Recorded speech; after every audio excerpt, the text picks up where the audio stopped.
Hey,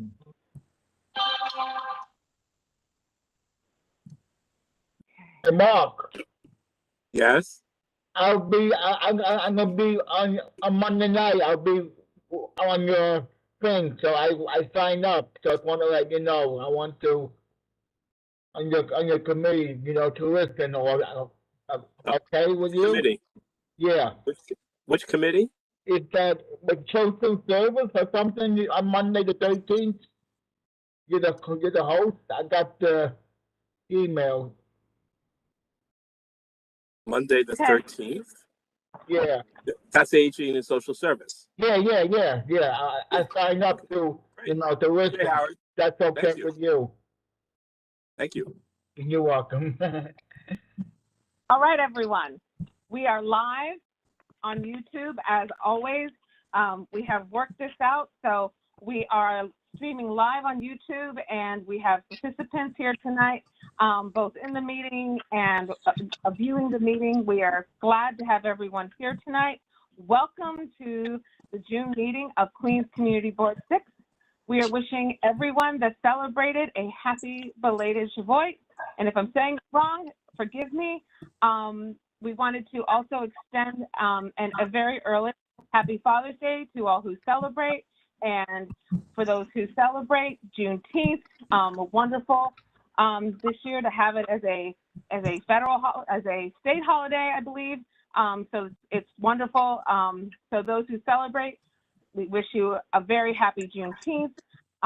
Wanted to sort of, since we last gathered as a board in the last month, we've had a very busy 30 days in our country with the horrific mass murders that have been taking place in Buffalo upstate, Uvalde, Texas, Philadelphia, Chattanooga, Saginaw, and so many more. And then in our community, most recently, we saw the arrest of the person who took the life of Mr. Yam. So we have seen a lot that can be very challenging, that can be very, it makes it a big challenge sometimes as we see all of these things happening around us, and we see the burdens that people are carrying and the fear that people are living in.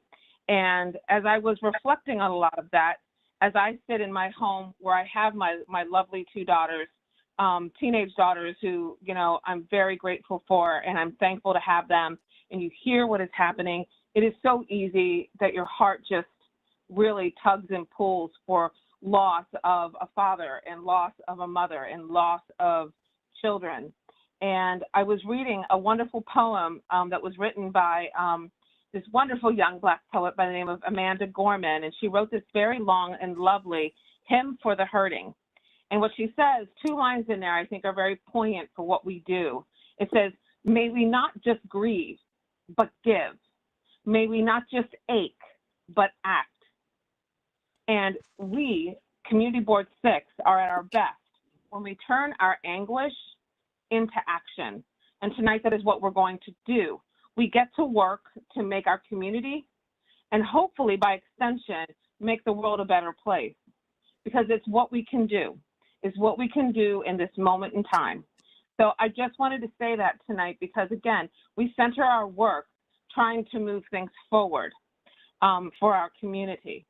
As with every meeting, tonight we are going to start with public comments. And we have several people tonight who will be speaking. As usual, individuals get 3 minutes. Organization representatives will have 5 minutes. And Mark Laster will be timekeeper. We have a rather robust program tonight, so we are going to stay tight with the time. Mark will tell you when you have 30 seconds remaining so that you know how to spend those last 30 seconds wisely. And we appreciate all of you coming tonight and the preparation and how you prioritize being an active voice in your community tonight. The first person I have tonight on the speakers list, Mark and Peter, if you see them, and Nicholas Elizabeth Faby. Yeah, they're promoted. They can unmute and speak. Okay. You have 3 minutes. Hello, I'm Nicholas Elizabeth Faby. I want to mention that I'm concerned about the fact that the garbage on the street is still just in bags and not in bins. This is something that was discussed during the campaign for city council. I know several members of city council who were running had as part of their campaign that they were going to switch to having the garbage in bins, both so that would be more hygienic and also so that the garbage will not block the way for disabled people or families using strollers. I use mobility aids, and frequently I have to cross the street or I end up just deciding not to go places on garbage day because there's these big bags of garbage that are blocking the sidewalk, especially if the sidewalk is narrow. Additionally, the bags of garbage, because they're just bags and not bins, rats can chew through the bags and get to the food inside, so it ends up attracting rats, which is obviously not hygienic. I'm especially concerned because, as based on what I've read on the Centers for Disease Control website, rodents can spread monkeypox. They're one of the animal vectors. And that's really not safe for our community right now to have food for rodents, out on the street, something that attracts them and that could lead to disease spreading more in our community. I want to know if there's any sort of plan in place to have bins for the garbage instead of just bags so that it'll be safer both for disabled people, but also more hygienic for the community in general. Thank you. Nicholas, can I ask one question for you? Yes. Is there a particular, because Community District 6 is relatively large. Yeah. Is there a specific area that you find particularly challenging? It's all bad. Like, it's really, like, the ones, like, any sidewalk that's more narrow is bad, but honestly, everything is bad in terms of both the issue with my mobility aids and the issue with rats. I see rats on the street, and there's issues with if it's garbage pickup day in a certain area, I have to cross the street. And so you're talking both residential and commercial, yes? Yes. Both yes. are challenging? What intersections though? Like everywhere. It does yeah, okay. Yeah, back and forth.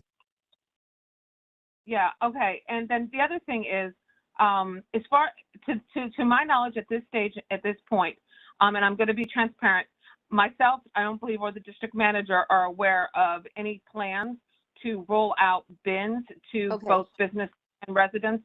I know that a variety of larger buildings, I live, for instance, behind the Brussels and Marseille building that dead ends on 67th and Austin. They themselves, they use bins. They don't set out. I know that I think even Parker Towers is another big place that uses those. But I think that some of the smaller buildings do not. Yeah. But I am not aware of a plan at this point. I am sorry. But when you do see it getting in your way, you can, if it's particularly egregious, you can report it to 311. Okay. You can call the office and follow up on that.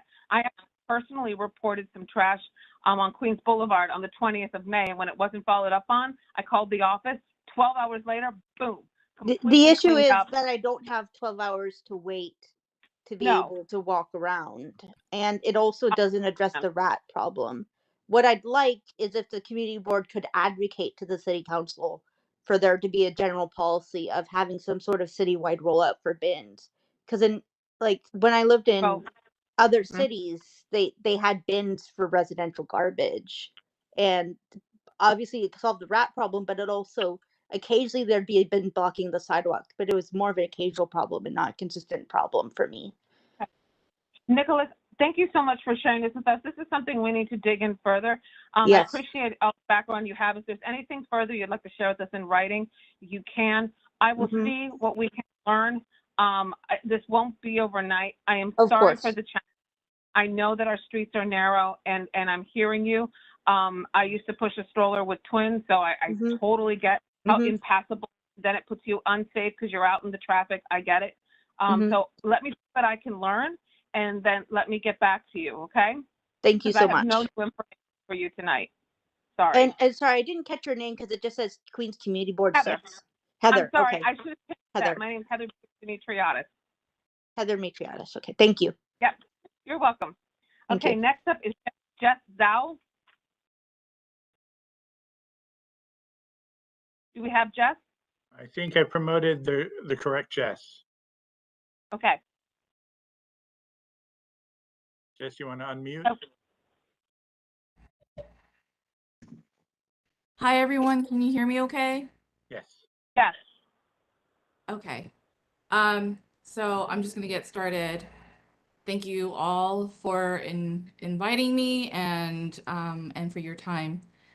So I want to ask, what is the precinct proactively doing to protect the Asian community and neighborhood at large from illegal guns being used to threaten and murder innocent victims? With all the heightened focus on anti-Asian hate crimes and reining in illegal guns, why was nothing done to prevent Yan Jiwen from being murdered by Glenn Hirsch, despite the fact that Hirsch did not have a gun license, which is why he's also been charged with criminal possession of a firearm, despite the fact that the Great Wall staff repeatedly warned the precinct that Hirsch threatened to kill them with an illegal gun while he hurled racial epithets at them, and despite the fact that Hirsch has an extensive violent criminal record, including armed robbery. Actions, this bears repeating, actions speak louder than words. How do you fulfill your duties to serve and protect, to prevent hate crimes, to get illegal guns off the streets, to stop violent crimes, when at every step the innocent Asian victims' pleas for help and tips to the precinct were rebuffed?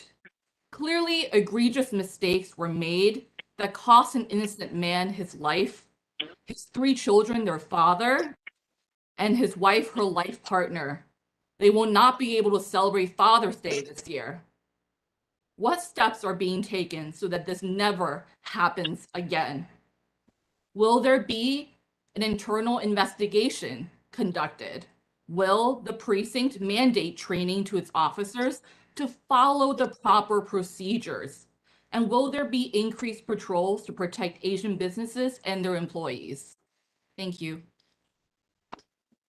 Thank you so much tonight for coming and speaking. As you're probably well aware, you can also raise these concerns as well at the precinct council. They do a great job in our community providing a meaningful connection between the community and our precinct. But I thank you so much for coming tonight and for sharing your comments with us tonight. Thank you.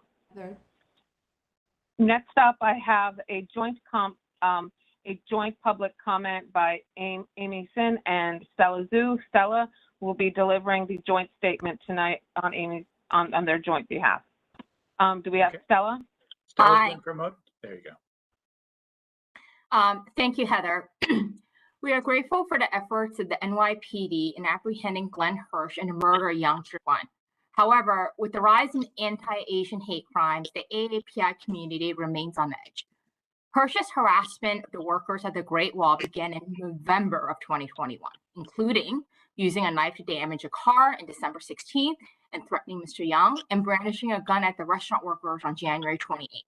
For these months, culminating in his murder in April, workers and their families were subjected to violent harassment and endured racist threats and insults. What steps were taken to safeguard workers from the continued racist harassment and keep them safe? Mr. Yang's family reports that repeated pleas for help were unaddressed. Based on news reporting, police officers tried to intervene during an incident when Hirsch threatened workers by requesting that the restaurant refund Hirsch's order. If reports are true, then they would display a callous disregard for the well-being of the victims of harassment and anti-Asian violence.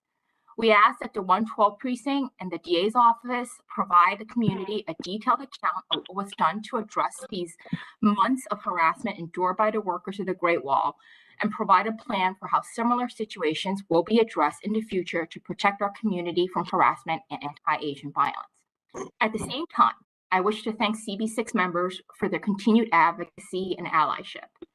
Crimes against the AIPI community are often ignored. Left to their own devices, our institutions and authorities in power rarely respond without pressure and advocacy from the community. Patrick Mateo was only charged with a hate crime for his assault against Li Chen Young due to the advocacy of the community, and it took a tremendous amount of effort. David Kim's case resulted in no action, despite multiple eyewitnesses and video. The driver who killed Xing Long Ling was never charged because she killed a delivery worker whose life apparently had little value. We see the same pattern of neglect and indifference in the case of Yang Zhiwan. This leads a heartbroken AAPI community to ask, will Yang Zhiwan still be alive today had the threats posed by Hirsch been taken seriously? We see the callous indifference to Asian lives, to the grieving Yang family, and by the lack of coverage and attention as compared to Orshoya Gall's murder. Our community is angry and frustrated that we're being failed once again by the lack of hate crime charges. Stella, you got 30 seconds. Workers were subjected to harassment, and Yang lost his life because they were the victims of anti-Asian violence. Failure to pursue a charge for hate crimes is another indication that Asian lives are disposable. We call on DA Melinda Katz to do the right thing by the community to prosecute Glenn Hirsch with hate crime charges. And finally, today, Judge Holder deemed Hirsch eligible for bail despite the DA asking for remand. The value of a life, according to Judge Holder, is $500,000. Mr. Yang is being failed at all levels. Thank you. Stella, thank you so much. And if you would also relay our thanks to Amy Sin as well, I would appreciate that. Thank you for coming tonight and sharing your comments. Next, we have Edwin Wong. Edwin, you're here, I'm assuming? I am. I guess I was going to comment on something else first, but I think I would just kind of echo what Jess and Stella were saying in terms of addressing some of the procedures that were happening at the 112th. Hopefully we can even have some type of discussion with them in meeting. So I'm not going to repeat everything because they basically said everything I would have said. But so thank you for them both, as well to Amy for sharing their thoughts and comments, and appreciate the rest of the community as well supporting these efforts, as well as CB6 for allowing us to share these concerns. I would like to also just talk on a separate topic that was kind of shared with me in recent days, and this has to do with security guards at non-public schools. We've had discussions about school safety patrol guards as well as safety security guards at public schools. But one of the things that I'd like to just share with everyone is a concern that are being raised by a couple of local Catholic schools in terms of funding that they would like to see for school security guards to protect the children in light of what's been happening in the last, you can say, weeks and months and years. Is just a long history of shootings at schools. And so there is current city council proposal to have this specific funding, and it's specifically legislation. I guess I'll just say INT 0098/2022. It's really something to support advocacy for school safety agents at these schools. They'd like to amend the local law 2 of 2016, which again would allow smaller schools to be reimbursed for hiring these school safety agents. And I'm speaking specifically for Our Lady Queen of Martyrs here in Forest Hills, as well as Our Lady of Mercy. These are the two Catholic schools in the area that have been looking to reach out to our local councilwoman, Lynn Shulman, to see and get her support for this specific proposal right now in the city council. It's right now with committee at the public safety committee. And so I just wanted to bring this to everyone's attention. We would like to have the support of whoever would like and can support us, whether it be community board, those that are listening in from the public. I think there may be others that are going to be speaking on this, but again, I just wanted to bring this to everyone's attention and thank you for your time. If I may jump in, Heather? Go ahead, Frank. Oh, thank you. So Ms. Wong, with regard to your concern, I did speak to the principal today. The Diocese of Brooklyn and Queens, with regard to Catholic schools, they have been doing this since 2016. They do already get reimbursed, but they expect an increase in the cost of the security guard. Schools of 300 and over get that. If they're under 300, that's another situation. As a member, as the chairman of the board of two different Catholic schools, well aware of the situation. This will take a full court press by everybody. And by the way, it's just not Catholic schools. This is for yeshivas, et cetera, every kind of private school you could possibly think of. So it's not one-dimensional at this point in time. So if anyone would like to get involved, our local city council person, Lynn Schulman, is one of the sponsors. But as an FYI, there are very few members that are sponsoring this at this point in time. And as you all know, the city budget is ready to be passed any day now. If anybody wants more information, feel free to reach out to me. I'd be more than happy to talk to you, as I did the principal today. Thank you. Thank you. Thank you, Frank. And before we move on to Jean, our last public comment, we did have a write-in public comment on the same exact issue. It was from Kim G. Powell, a parent from Our Lady of Mercy Catholic Academy. She wrote, I'm curious as to what the status of INT 0098-2022, which concerns the reimbursement of school safety agents at non-public schools where the student body is less than 300. Is this any closer to passing given increase in random violence around the nation and city? What can we as citizens, parents do to ensure that our children have adequate safety at school? And we will respond to her and provide her with the information that District Manager Galuccio provided for us tonight. So the next public comment is from Jean Silva. Jean, the floor is yours for 3 minutes. Thank you very much, Heather, and happy Pride to everybody for this month. Yes, happy Pride. Yes, Sorry. yes, we're here. That's right. And there's a lot of other good things going on right now. But right now, I'd like to report I've lived in Queens here at Austin Street for over 48 years. This past couple of years now, we've had these blue scooters, Riverville, parked all over the neighborhood because we're at Union Turnpike train station, and they seem to drop these scooters off in the areas where there's a public transportation stop where they can dump all these scooters. They're on our sidewalks, they're on our walkways, they're on our crosswalks. It's just totally horrendous what we're going through.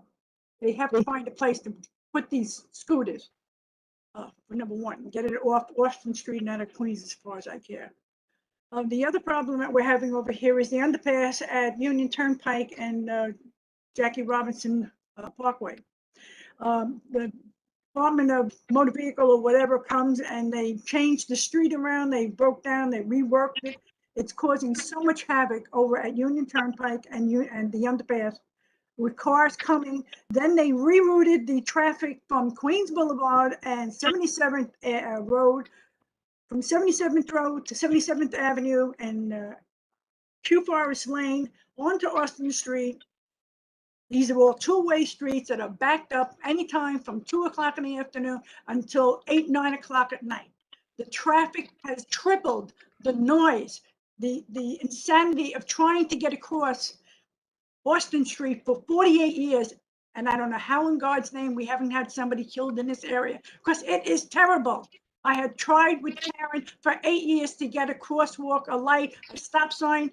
Finally, I got 5 bumps. I don't need speed bumps because all they do is keep the neighborhood up because nobody pays attention. They jump over the speed bump and hear it bang, bang, bang, bang all night long. So we're really pissed on that, excuse me. I think pretty much that's it. I want everybody to have a good Pride, and don't forget to come out to Flushing Meadow Corona Park. All your neighborhood parks are open and they seem to be doing very well. McDonald Park is beautiful with their new sidewalks. And have a wonderful summer. Thank you, Jean. And just to clarify, those Revel scooters, one of the things that they said in their presentation to the Transportation Committee, I would say maybe 9, 10 months ago when they first were coming to the community, was that they themselves do not just dump them in centers. What happens is people will rent them, and then when you park them, that thing gets put on a map as a pickup spot for the next person to rent it, and you are responsible for parking it legally, because until somebody else picks that up, I think within a 24-hour period, you are responsible. So if you park it illegally and it gets a ticket inside of a couple hours, you are responsible for that ticket. So you have to park it legally, and it is parked there by the individual that rented it last. So it seems like maybe there are a considerable number of people in that section of the community that are renting them that may not be necessarily parking them in a way that they should be. It's not only Forest Hills, it's not only here. It's anywhere there is a major 66 Union Turnpike, any major hub where the train stops, the F train or the E train. That seems, because I have already spoke to the people who maintain these scooters, you know, in pieces that are around. It still should be their responsibility. They're dumping it on the person who rents the scooter, and 9 times out of 10, these are foreigners coming in here. They're not necessarily local people. So they don't really know rules, regulations, and they don't care. You're not going to catch them. It should be up to the scooter people to take care of that problem. Sorry. Okay, thank you, Jean. I appreciate your comment tonight. Okay, before we move on to the minutes, our assembly member is here. He was going to be presenting tonight on the state budget. He needs to get to another event tonight, so we're going to go ahead and move him up to now. We will do the minutes right after that. So I want to turn it, and then we'll get back to the rest of our meeting. So I want to turn the floor over right now to Assembly Member Andy Hevesy to give us an update on the recently passed New York State budget and key pieces of legislation that were passed last week in the final minutes and hours of session before summer break. Assemblymember Hevesy, the floor is yours. Heather, thank you so much, and to all of my friends here at the Community Board. It's a very difficult time for our community and our state and our country. We're dealing with some very serious and intractable issues. So let me tell you where we are, particularly as it relates to gun crimes. For the past week, I've heard from my colleagues, particularly from the Buffalo area, talk about the devastation that their community felt with the hateful and disgraceful attack simply because people were Black. That's the kind of that's the kind of thing we're dealing with on a state level.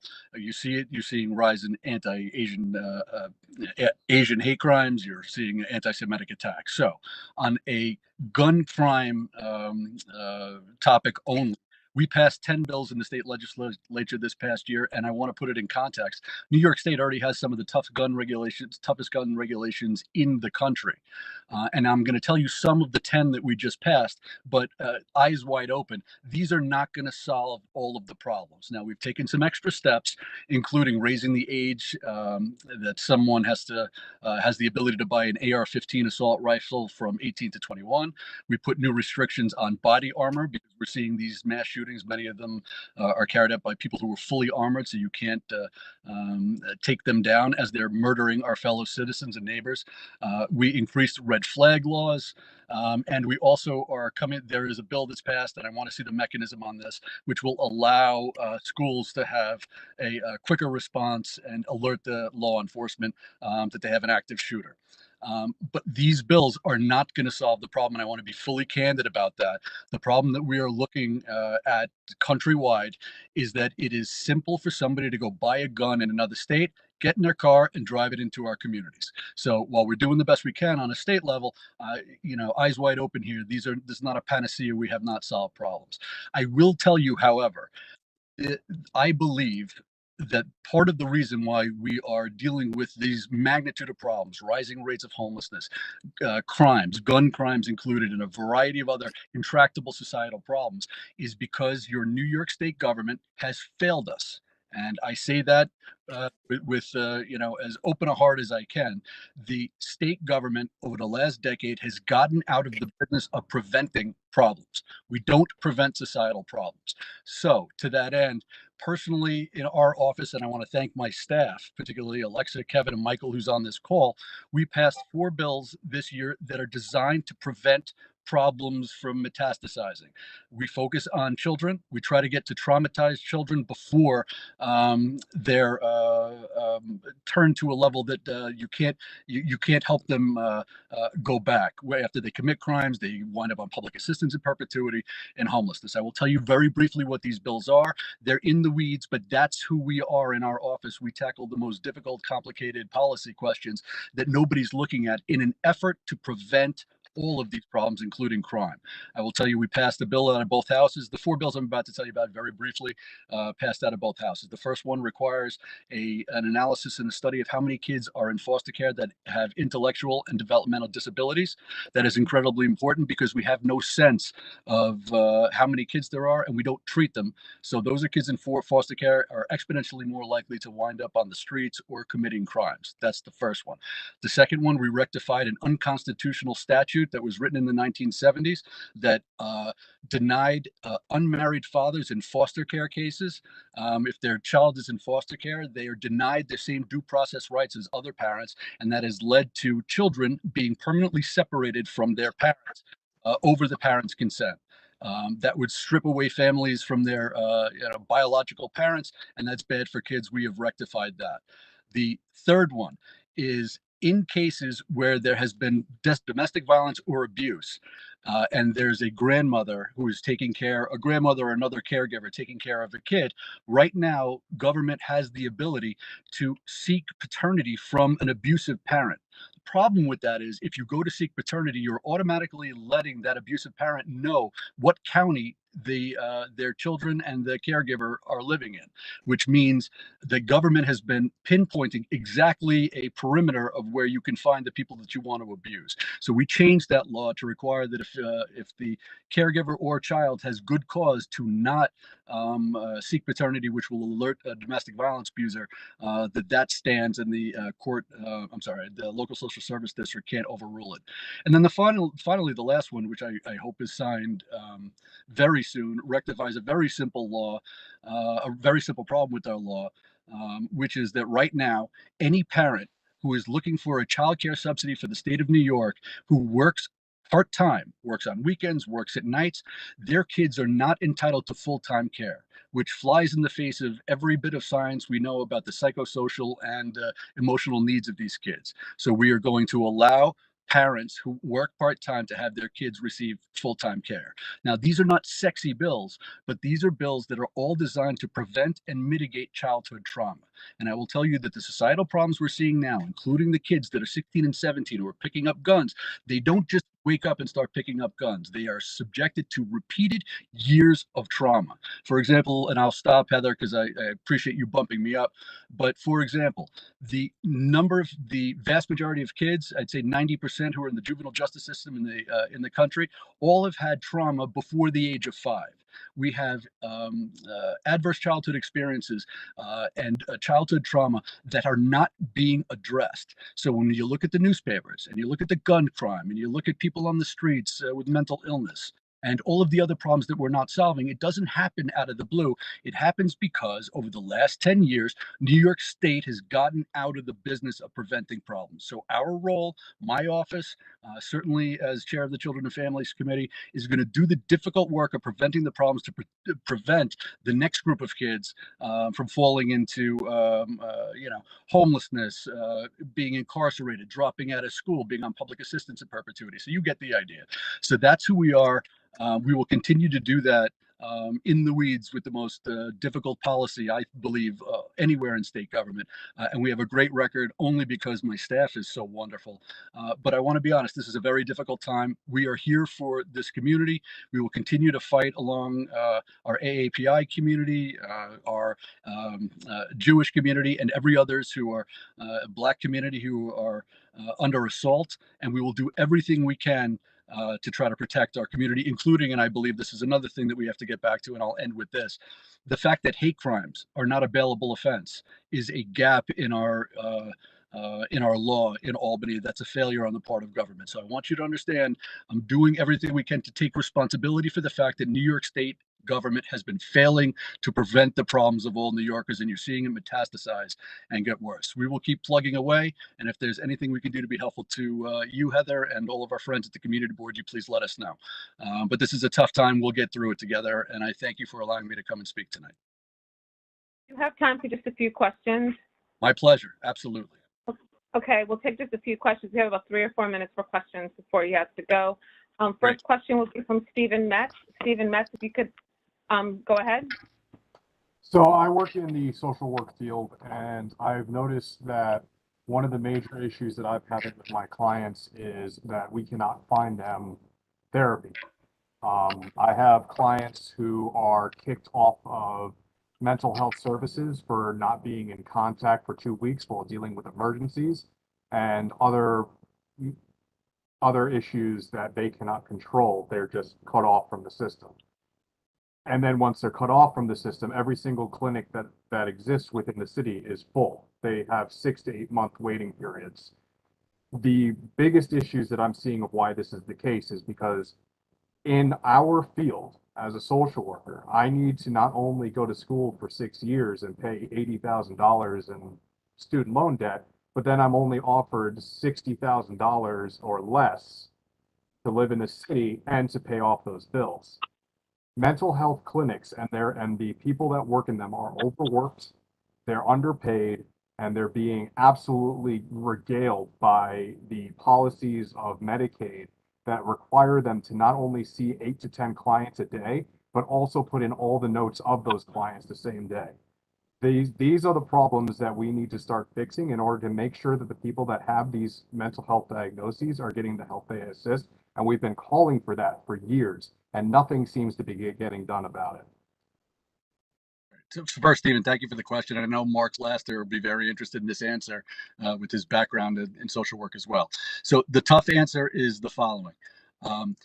The last 12 years, and I want to be very specific about this, we had a governor who was uninterested in spending any money on helping any of our mental health professionals or any of the people with disabilities in New York State. We can track, he had a 2% cap on state spending. The result of that overall general policy where you're not allowed to spend over more than 2% from the last year has manifested in a deterioration of almost every service that New York State government has provided, including mental health services, including beds in hospitals. So New York State has gotten out of the business of helping people. So now that we have a new governor, we have a new opportunity to try to go and put people, I think across the board, one of the bigger problems is we don't put people, our professionals, in a position where they can succeed.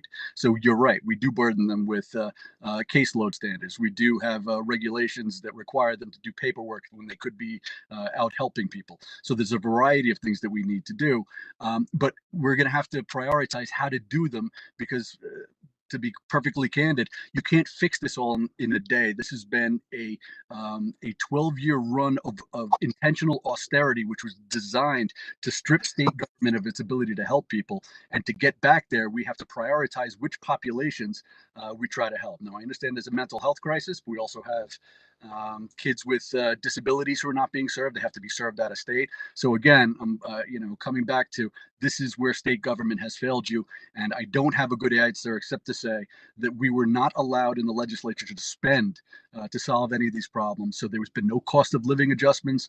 There's been no help to the workforce. And as a matter of fact, this year overall for state government, particularly those who work in the nonprofit sector and some of our O agencies, OASIS, OMH, and the others, this is the first time we were allowed to get them a cost of living adjustment because the last governor killed every time we tried to infuse money into the sector. So you're right.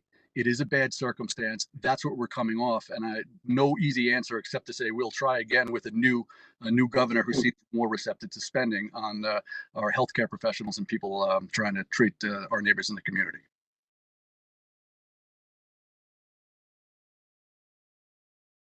Heather, I think you're muted. I am muted because I have the Long Island Railroad that runs right outside my window, and they like that. They're like their horns, so it's disruptive. So thank you for reminding me. Kevin Lee next, and then Mark Laster, and then the assembly member needs to get moving on. Kevin. Thanks. Thank you, Assembly Member, for your work on to end gun violence. I think there's a matter of just updating the emergency plans and reevaluating security. But I think my question is just, what can we do to reassure parents and teachers at this time, like if there's such a thing, and if the trust is just not there, like that's my question. Thank you, Kevin. And I know you and I had an opportunity to talk recently about this. So there's a couple of things. So first, we did pass a law that will be implemented. Kevin and Michael from my office are trying to drill down the implementation dates on when we can get panic buttons for our schools. That's in the works. In addition, we reached out to New York City, and they have a variety of they came back with some information that we can pass on to the community about how to ensure parents call if there's different situations that they can, reach out to the right people, and we will pass that along to you. The truth is, there's no simple answer here. And I have a kid who goes to public school as well.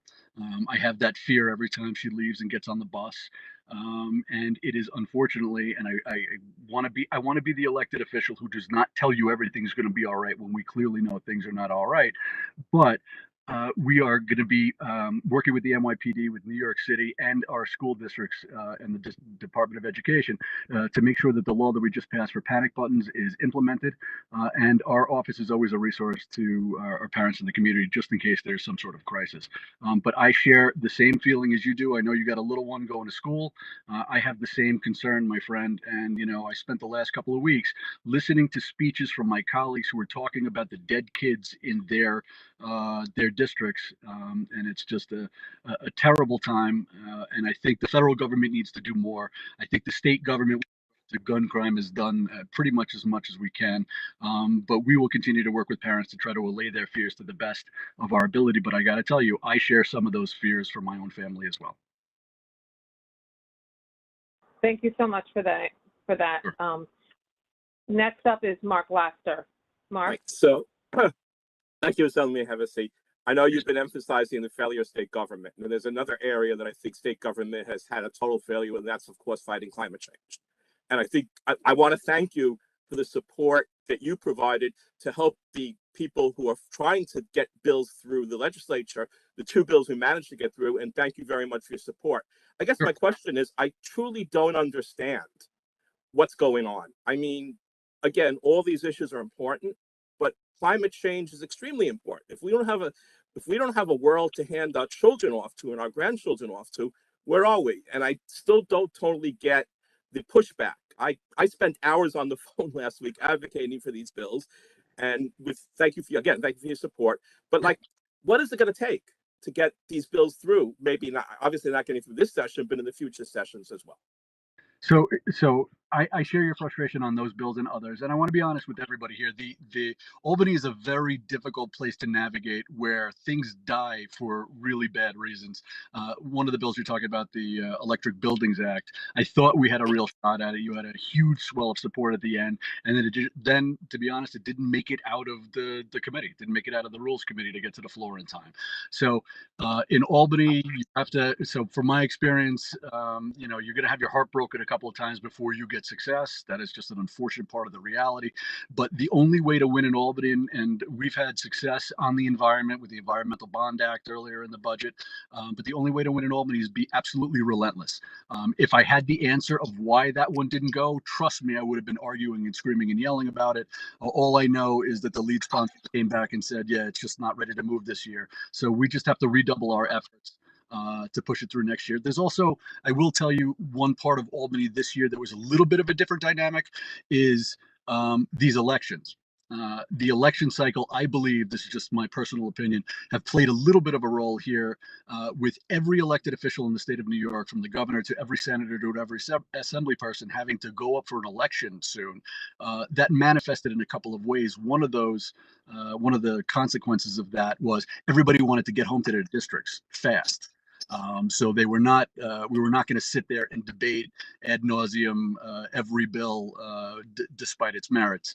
There were a number of things that I think we left on the table that we should not have, but that's the nature of the beast of Albany in an election year. So we'll keep coming back. We're relentless. There's nothing that can't be done if you keep fighting at it. I know I've had some colleagues who have waited 15, 16 years for bills to pass. It's the most aggravating thing. But if you are relentless, you'll be able to get it done. So I look forward to standing with you and my colleagues, particularly the lead sponsors of those bills, to get them done next year.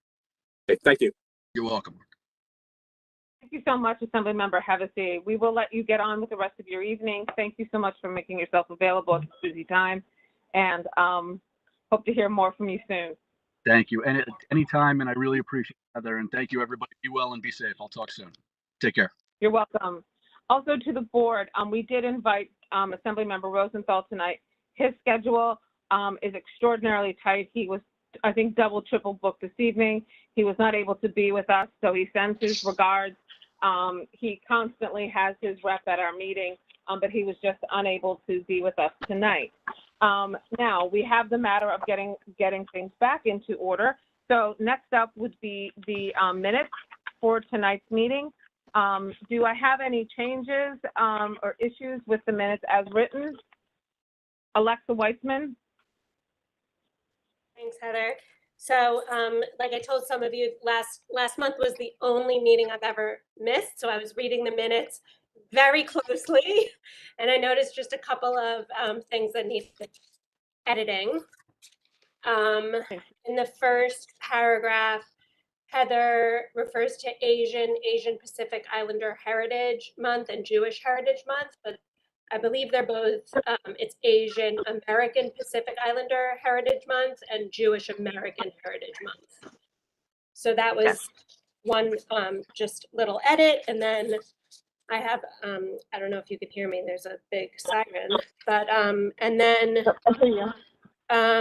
there was in DI Kappelman's report, there was just a date in the future, so that should be updated to probably December 30th, 2021, and not.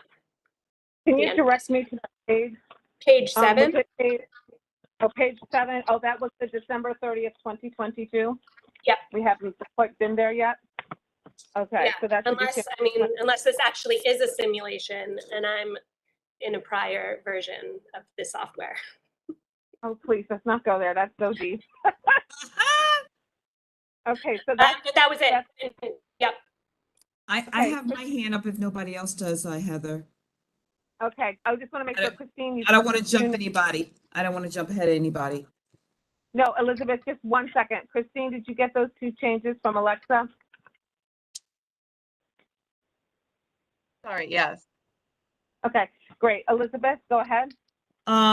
I just have also just a minor friendly amendment, page 9. Gula was not, well, let me just go back. El Coyote also submitted a new application / corporate change. The wife is now going to be sole owner of El Coyote. The husband, if I'm not mistaken, transferred all of his shares to the wife. So there's no mention whatsoever of that in the minutes, and El Coyote was one of the new application / corporate changes. So if we can just add that, that it's a corporate change and that the wife will now be taking over the El Coyote restaurant located on Austin Street. Okay, and that was from the May meeting, Elizabeth? Say that again? That was from the May meeting, because I don't have those notes in front of me. Oh yeah, right now. that was from the last meeting. Great. Okay, Yeah. Thank you. Thank you so much for that. Okay, do I have a motion to accept the minutes with the edits and changes? Yeah. Yeah, and I'll second it, Elizabeth Newton. Okay, so I have John for the first and Elizabeth for the second, and I think I heard Howard too in there. So John first, Elizabeth second, and Howie for the spectacular third. Thank you so much. You're welcome. Heather, it's Okay, Christine. yeah. Before you move on, I don't have El Coyote on the agenda from May, so I'm just not sure. That's what I was asking. Is it April? I can go back to April, but for May, I only have Gula as a new application. I don't have anything. All right, well, you know what? Let's move on and let me go pull my notes. I have them in my bedroom, so let me go do that. Oh. Okay, so we're gonna hold then on that. You know what? While we're waiting, Christine, for Elizabeth to double check her notes, do you want to just do a quick run of attendance? Yeah, so I have a couple people that I did not see. If you're here, just let me know. Sheridan Chu, Serena Jane, Raphael Nektalov, Howard Pollack, Diana Rakanev, Teresa Simmons, Robert Tamiev, Irina Tamieva, and Brentley Winstead. Are any of those individuals here with us? Okay. Hello, All right, Heather, thank Christine. you. Hello, Yes, can you Latrice. hear me? Yes, good evening, Yes. everyone. I just wanted to let y'all know that I cannot stay for the entire meeting. I just returned from my trip and I cannot give the agenda the full attention it needs and deserves. So I just wanted to let y'all know that. So if I cut out early, I don't want to be rude and just, but I won't be able to stay for the whole meeting tonight. Thank you. Thank you, Latrice. Okay, so while I had, excuse me, Heather. I found my notes and You I found the notes. apologize. Christine is right. It was April, not May. Okay, very good. So that's one less change. Herb, do you have anything pertaining to the minutes or attendance? The right now? minutes, I just noticed something. I'm not sure if we covered that, the street renaming on page 9, whether we're going to call it renaming or co-naming. I think we discussed this once because we're not renaming a street. The street is still 108th and 62nd, page 9. 9? Okay. It is a street co-naming. It is co-naming. That is correct. Okay. Thank you for that, Herb. That was really helpful. So Christine, we're going to skip the El Coyote, but also on page 9, when we go down to street, to the transportation report, we're going to change street renaming to street co-naming. Okay, got it. Oh, yeah, okay, good. Okay. Great. It's also in the third bullet, the committee motion, and it says street renamings. Yeah, I'll change it in both spots, Herb. It's referred to by both. Sometimes it's called a ceremonial renaming. Sometimes it's called a co-naming. Okay. Okay. Christine, thank you for that clarification. I appreciate that. Okay, so do I have a motion to accept the minutes with these changes? Yes. So moved again, no. Howard and then John. Okay. So Christine, Howard, then John tonight. All right. Thank you all so very much. Okay, so now that we've done the minutes, we've taken care of the attendance, we're on to the chair's report. Monday evening, I was having some ice cream and I was introduced to a community member. Minutes, Heather. We have to vote on the minutes, right? Oh, I thought we did. No, you second the motion. The motion. Yeah, oh, I'm sorry. All in favor? Aye. Former president. Okay. Thank you. All right. So, chair's report. Monday evening, I was having some ice cream and I was introduced to a community member as chair of the board. They then proceeded to thank me for my help with an issue that they had been having that I knew nothing about, and I knew I had nothing to do with actually getting it fixed. So I thanked them for the compliment, but then proceeded to explain that we have a very wonderful office and that they work very hard, and that I appreciate his compliment and that I would refer it back to the office. And I just want to say that my experience, especially over the past month, as we've worked on a variety of things in the community, when you send something to them, they really get it done. So we have a real gift in Frank, Christine, and Barbara and Marie. We really do. I wanted to also explain that throughout the past month, we've worked together to address a variety of issues like trash on Queens Boulevard and morning rush hour challenges that folks are having on the local lane due to work with National Grid. We've been reaching out to them. We're hoping to hear back from them as far as understanding, because this is going to be ongoing work. So we're trying to get ahead of what we know is going to continue on down the boulevard and on down 108th Street. So they've been working hard to try to, help get that resolved and move that forward. So the office has been wonderful with that this month.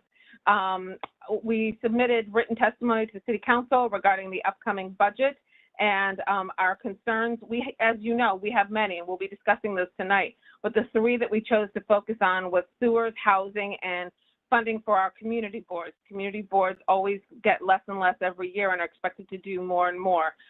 We know that with housing, we need more affordable housing. We know that we need supportive housing, and we know that with sewers, there is sewer work that continues throughout our community, and there will be more even happening this summer up in the Crescents area. Frank and I were just discussing that today, but that we still need ongoing work. We still need, given some of the challenges that we've had with upcoming storms.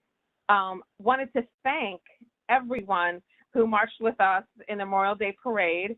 Also wanted to thank Michael Arcadi for all of the hard work that went into bringing the Memorial Day Parade back to Forest Hills after being gone for several years. It was beautiful, and everyone was just having such a great time. It felt so good. You know, you work so hard in this community. It just felt so good to see everyone just so happy on that day, and it was just beautiful and meaningful.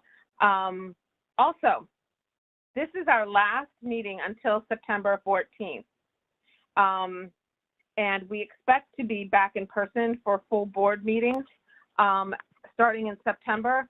So please keep an eye out for more information, probably somewhere around the end of August. We're working hard to get clarification on what the rules are, what a hybrid, and then who could qualify for kind of being in a hybrid meeting situation, what the rules around voting are. We don't know yet. We're working on securing a location for our meeting that is both accessible and that has a capacity for us to have some Wi-Fi so that we could continue to try to live stream to the community, because this has really been beneficial to the community as well.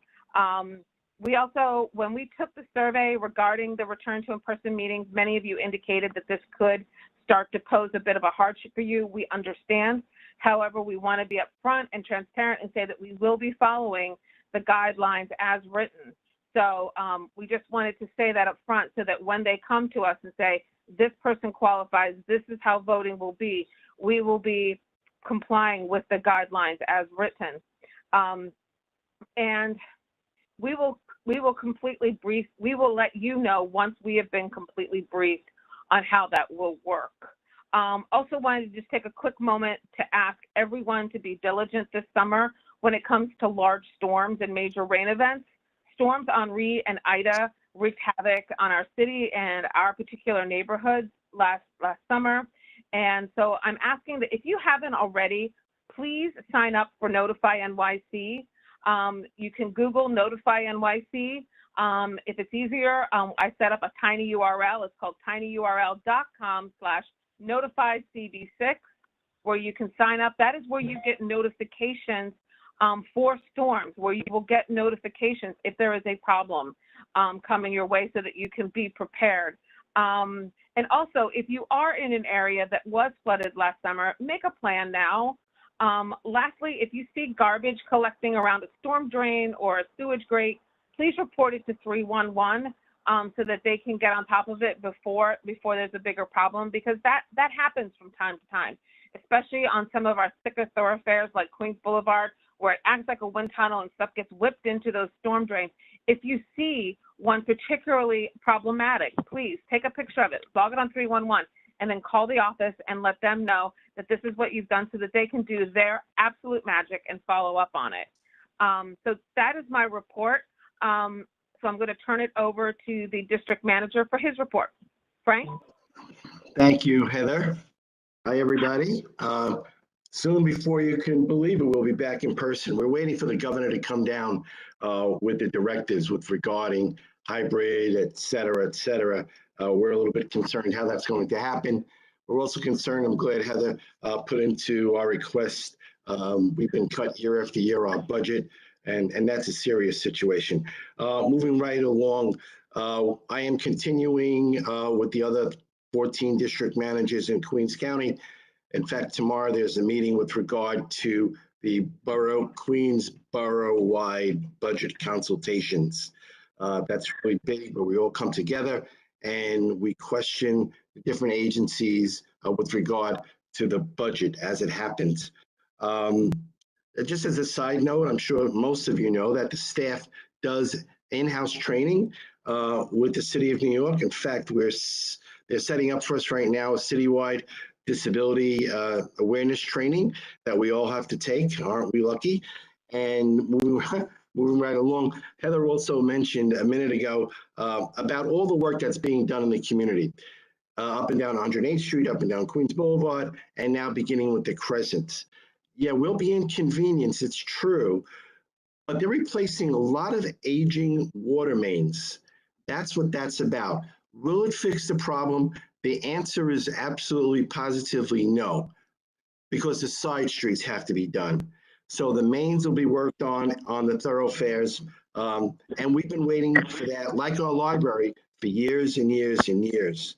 The Department of Buildings, today we received a really cool announcement that they will open up for homeowners like they used to have on Tuesdays between 4 and 7 p.m. So if anybody has a question with regard to their house, their whatever's going on, you can go there free of charge, and they'll hopefully answer whatever they have.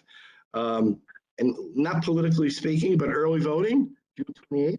Make sure you do your due diligence and get out there, and listen to everybody. Don't listen to the 15-second commercial. Do your homework. We're in the office. We'll be here all summer. Appreciate the feedback from everybody. It helps us do our job a lot easier, a lot better, a lot quicker. That's so important that when someone calls into 311, we could follow up with a file number and see who's sitting down and not really doing their job. So we really push. Heather is there as much as Alexa, believe it or not. I have to laugh. But yeah, we're a good team. We really are. I say it every time to my colleagues. We moan and groan, but we get things done. Thank you, everybody. Have a great summer. And I'll see you or talk to you soon. Thank you so much, Frank. And as a note with early voting and voting period, I highly recommend checking out, even if you say, oh, I voted in the same place for years, check out your polling location early, because with redistricting, it will shift. Mine just shifted. So I have now a different early voting and a different election day site.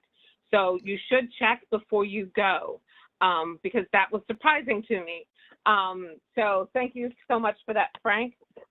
Next up is an update. We'll get an update from Deputy Inspector Joseph Kappelman. Deputy Inspector, thank you so much for being so patient, as we're already at 8 o'clock. You've stepped through 1 hour. I will turn the floor over to you. Sure, my pleasure. Thanks for having me. Thanks everybody for inviting me to speak tonight. As was discussed earlier in the public comment section, obviously Glenn Hirsch was arrested on June 1st, 2022 in regards to the murder of Ziwen Yan. I know there was some frustration with the timeline, but this was all done to maintain the integrity of the case, make sure that everything was done lawfully and properly.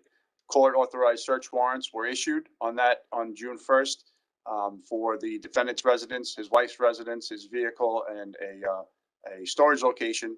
At his wife's residence, which was not known to us prior to this investigation, 8 firearms were recovered during that search warrant. Mr. Hirsch's wife was arrested for those 8 firearms. She is currently out on bail with regards to those arrests. We are still in the early stages of seeking justice for Mr. Yan. Obviously, when the arrest starts, this is when the criminal justice process begins. He's been indicted, pre-indicted for the murder. So the trial has yet to commence, but it's going to be going forward. So there's still a lot of information.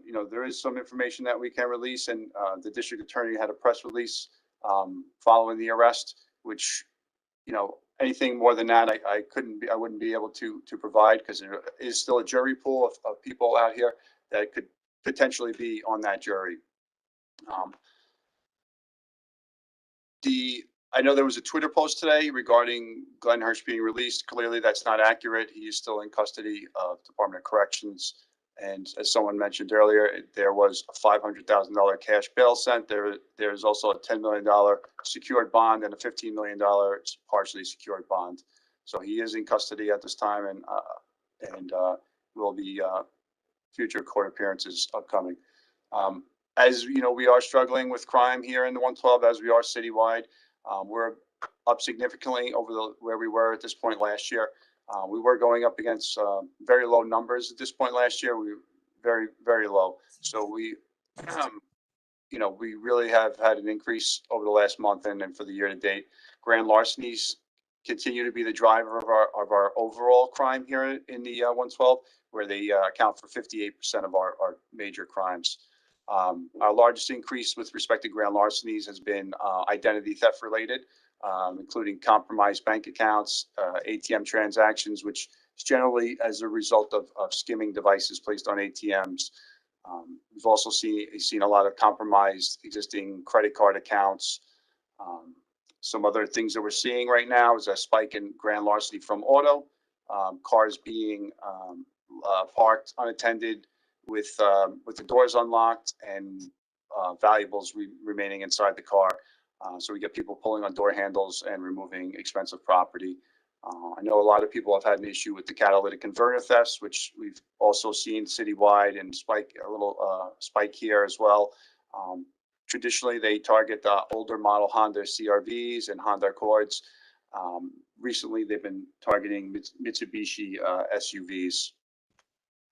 Another issue that we're seeing really in the last couple months is mail-related theft, and this really started during the tax season, where we were having individuals enter the lobbies of buildings, and they would have the master key from the United States Postal Service. They open the mailboxes and they're stealing mail, and this really leads to compromised accounts and identity theft and other additional inconveniences down the road. So, what we suggest is when you get home, make sure you do retrieve your mail and definitely don't let it stay in that mailbox overnight. Despite the challenges we're facing, the members of the 112 precinct, my officers are working diligently to keep our community safe. Just last week, we recovered or 2 weeks ago, we recorded a loaded firearm from a car stop of a young man. Just last week, we were doing an observation of a problematic corner, and where my neighborhood coordination officers observed a 16-year-old male remove a firearm from a bag and place it in his pocket. After a brief foot pursuit, we were able to take that young man into custody.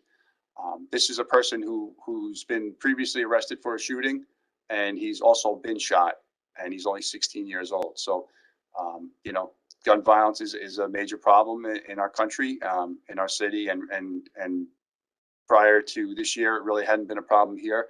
But we're starting this, since December, we've seen some acts of violence that we really don't tend to see in this community.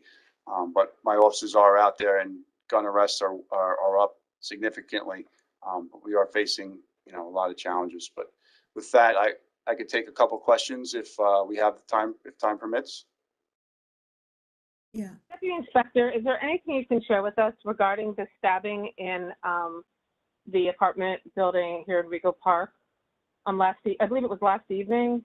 You're right. So it did happen actually in front of the building. It didn't happen in the building. The victim is a resident of the building. He basically, we don't believe this to be a random act. This seems to be a targeted individual. And so we don't think there's any threat to the community.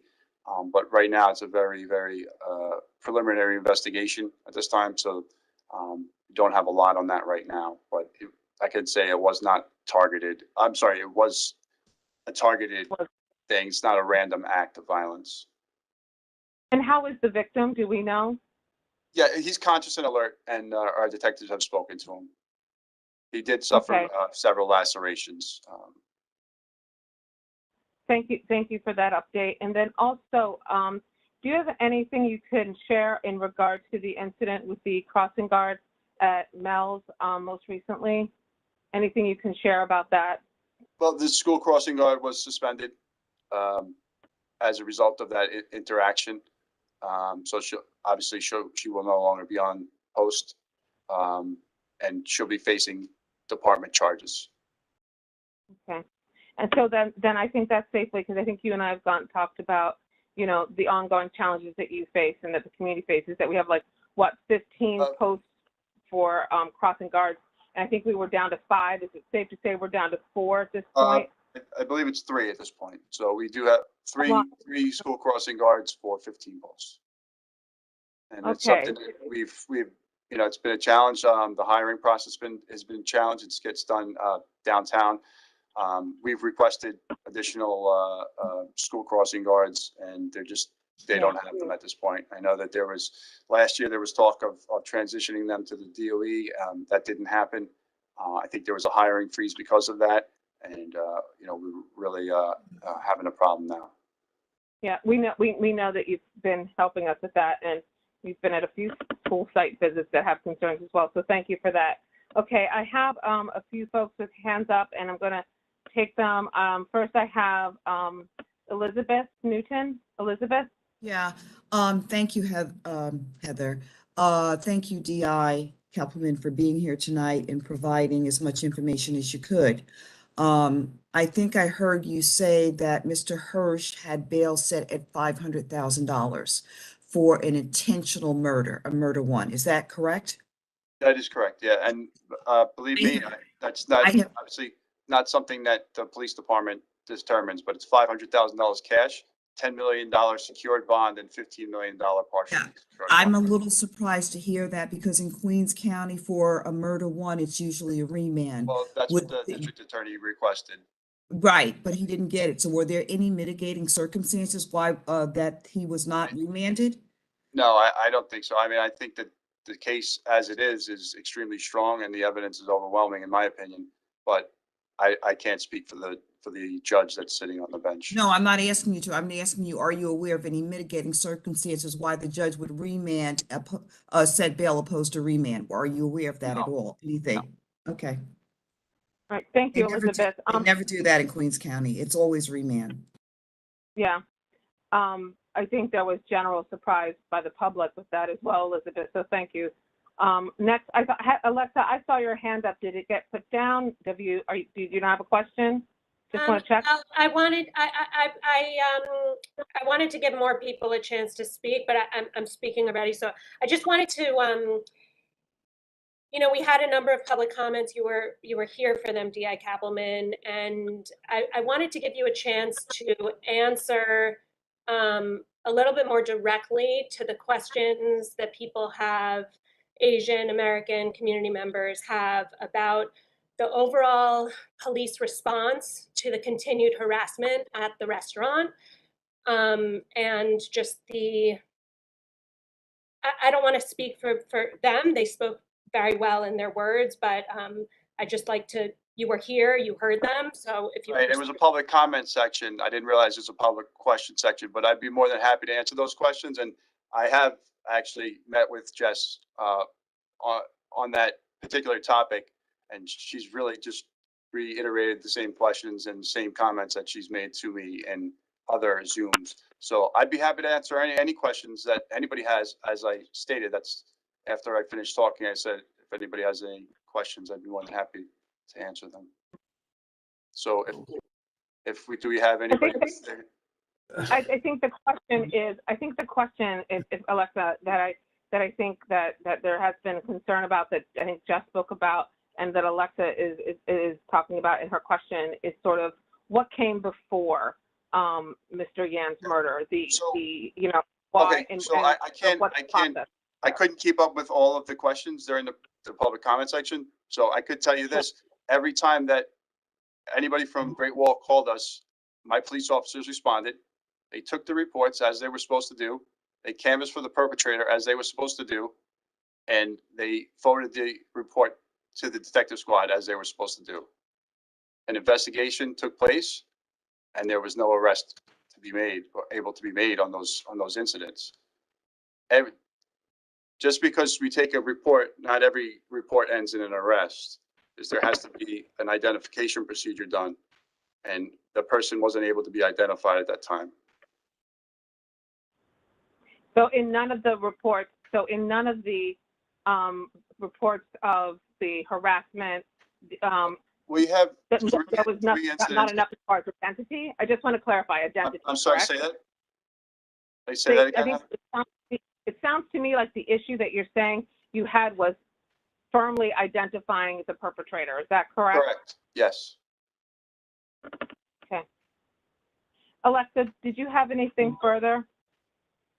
I think I was looking for the actual answer. If you've had them directly with the folks that brought the question, that's great. But I think that there's broad concern in the neighborhood in general. Alexa, I mean, there was a public comment section. I would have been happy to answer during the public comment section. I wish that you would have, but you were here and you heard the question, and now is your chance to answer.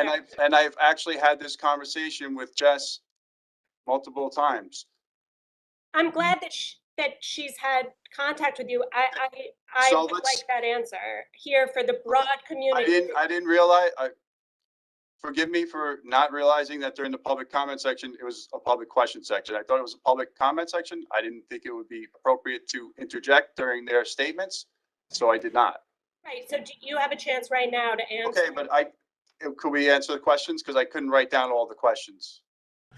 Well, maybe Kevin or Is Jess on the line? his hand up. I don't know if you were speaking about this. I think Edwin Wong spoke about it. Okay, well, Jess is on. Jess is on. Edwin numerous times about this as well. Jess, can you let Jess speak or not?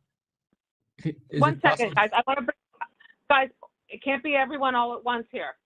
If we want to get straight answers, we have to do it in an orderly fashion. Alexa was talking, and there's a request for clarification about what some of the questions were. I know that one of the questions was around the identity, and what is understood by the community is that this person was a continued customer. So I think the question becomes, in regards to identity, was if he was a continued customer, what was the challenge in identifying him? I think that is one of the questions that we heard in the initial comments. So is that helpful? Yeah. I think one of the separate questions was, while we're just getting all the questions out, why, like,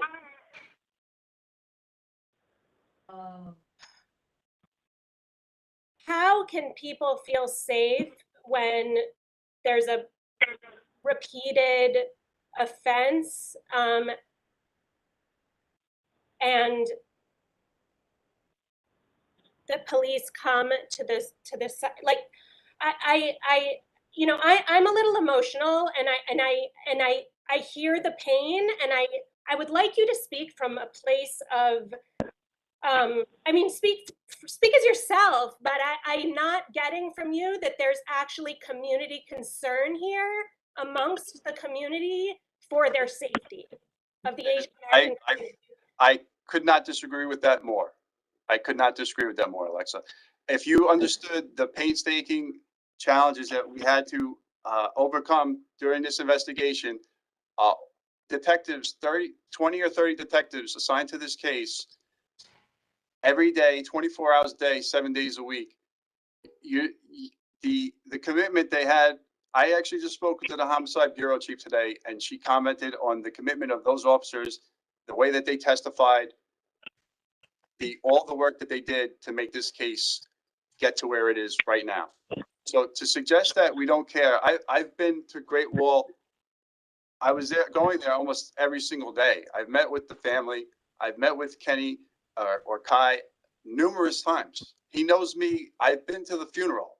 I was at the funeral.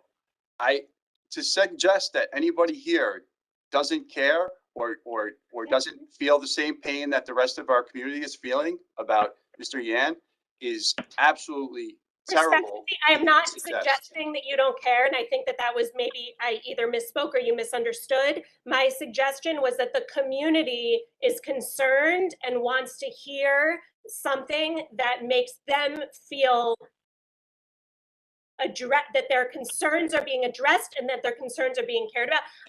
I will cede on to the next comments because I don't think this is productive, but thank you. I mean, you're asking me what we did. We 911 was called. The police responded. In the situations where there was a person that actually was observed doing a crime, we canvassed for that person. We attempted to locate that person to the point where I even sent. In one incident, we had to plate a license plate, right? And we sent people to that house where that plate was registered and waited for him all night. He didn't come. Okay, there are challenges to making arrests when somebody is not known to them, where their family members are. There are challenges and certain things that have to be done to make a lawful and legal arrest. Okay, there was attempts made to have this person identified. Unfortunately, they were not at that time, and we were unable to proceed with an arrest. The cases were investigated. Hi, Okay, this is Jess. Can I respond because I was called out by name, and so I would like the opportunity to respond. And Alexa, I see you, and I appreciate you. Thank you so much. But I would like to respond since my name kept being referenced. Well, because we Jeff, were referencing the questions that you Yeah, asked. but yeah, like Jeff, I would like to respond. Sure. yeah, Jeff. Here's what I'd like to do is to hone in on one or two key questions that we need to get addressed for you tonight. If you could do that for me, I'd appreciate that. Yep. So, Go ahead. well, okay. So we're talking about leading up to the murder of Yanji Wen. The least you could do is attend his funeral. We're not talking about that. We're talking about, no, let me finish. I let you speak. When people are suggesting You have that to I let don't me care, speak. then I will This say is so disrespectful. This is so disrespectful. I let you speak. You should let me speak now. Well, Why are you setting him up in a package? this is why I Again. didn't answer during the public comment section, because Again. if I had interjected, this Oh is my when I gosh. would be attacked for How are you interjecting. allowing this? Everyone, there is no way to come to any kind of truth or understanding if we're talking over one another. Thank you. Jess, I want to, this goes for everyone, because this is something that we care a lot about. And sometimes when we care a lot about it, our head gets ahead, our heart gets ahead of us. And I get it. It comes from a really deeply felt place. But if we're going to make real inroads here so that the next time this doesn't happen, we have to be able to hear one another. And sometimes that means we're not going to necessarily like what we hear, but we have to hear and see one another. And so what I'm trying to get at, Deputy Inspector, let me get these two questions, and then we'll try to get to the bottom of it. If I'm hearing you correctly, Jeff, and I'm not trying to mute you in any form or fashion, because we also have a big meeting, and this is very important. I want to prioritize this, but I also want to be cognizant of people's time, is that your concern is what led up to the murder, and your concern was that that the identity should have been known because he was a customer, that you were concerned that this wasn't followed up on, correct? And that makes people feel unsafe. Am I understanding you correctly? Yes, and I have specific facts to back up my questions, because when the Great Wall staff tried to file a police report, when their tires were slashed, when they were threatened with an illegal gun, they were told by the responding officers that they should not file a report because Glenn Hirsch did not fire off his gun. And because he did not fire, let me finish. Let me finish. That is false. It's on body camera. Give you time. The incident, We'll give you all that's the just time. false. This is so unprofessional. It's not unprofessional when you're lying. So unprofessional. The reason why this is being dragged out is because I can barely get a sentence out. This is not true. The fact that you could just stand here and make lies up and expect everybody, you're fanning the flames of this incident. Everybody here you does are not currently know. fanning the flames because you won't even let me This speak. isn't productive. I'm sorry. I'm going to interrupt. But she's making things up. No. That is not Hold true. on. Angie gets his moment despite what he's trying to do. Yes, that He is not gave true, your and you know officers that is not true. pictures of him on the night that in January when he threatened them with a gun. You want motive? You have motive. Yanji Wen was one of the men who pinned him down so they could get a clear photo and show that.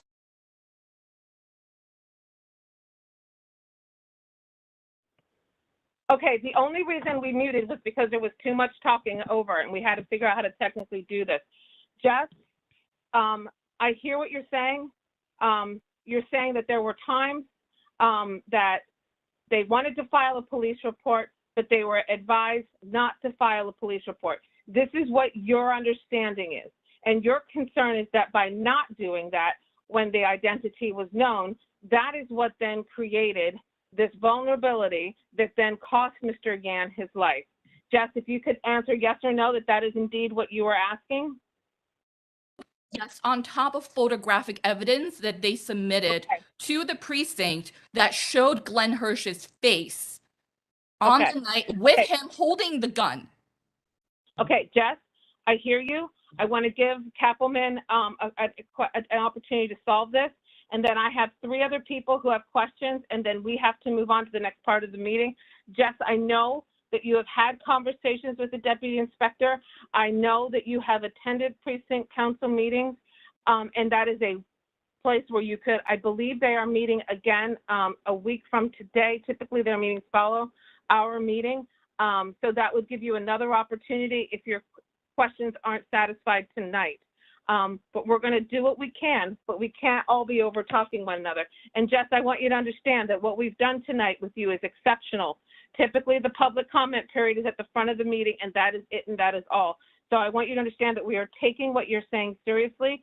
We have given you additional space because of this person's life that was taken, but we want to now get to the answer portion. All right, Jess? Thank you. And because my name kept being referenced, so. Yes, of course. We understand that. That's completely understandable. Thank you. Deputy Inspector Kappelman.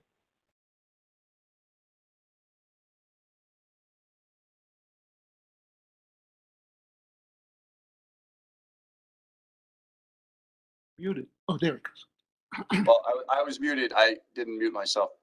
So the incident where a firearm was displayed, the pictures that we have aren't from that incident. They're from another incident. Okay, and having a picture of somebody does not equal probable cause under any circumstances. We have plenty of pictures of people who commit crimes. You could just look at social media or look at any Crime Stoppers for people with clear face shots that are wanted persons for committing a crime, and they'll never be arrested because someone doesn't personally identify them. Okay, so having a picture of someone does not equal probable cause. It does not equal probable cause to make an arrest. So I know there were statements where had we made an arrest, this never would have happened. To suggest that if we made an arrest of this individual, that he would not come, that there would be no revengeance or any retaliation. We did a search warrant at his wife's residence house. He had 8 firearms at his wife's residence house. So if we got him even with 1 firearm, he had access to 8 more. So, and when you arrest someone, they don't disappear. Peter, I can't hear you, but you're muted. But you don't have, people don't disappear from the planet when they get arrested. All right. His wife made bail for 8 firearms. I would think that even if this individual is arrested, he's probably going to make bail.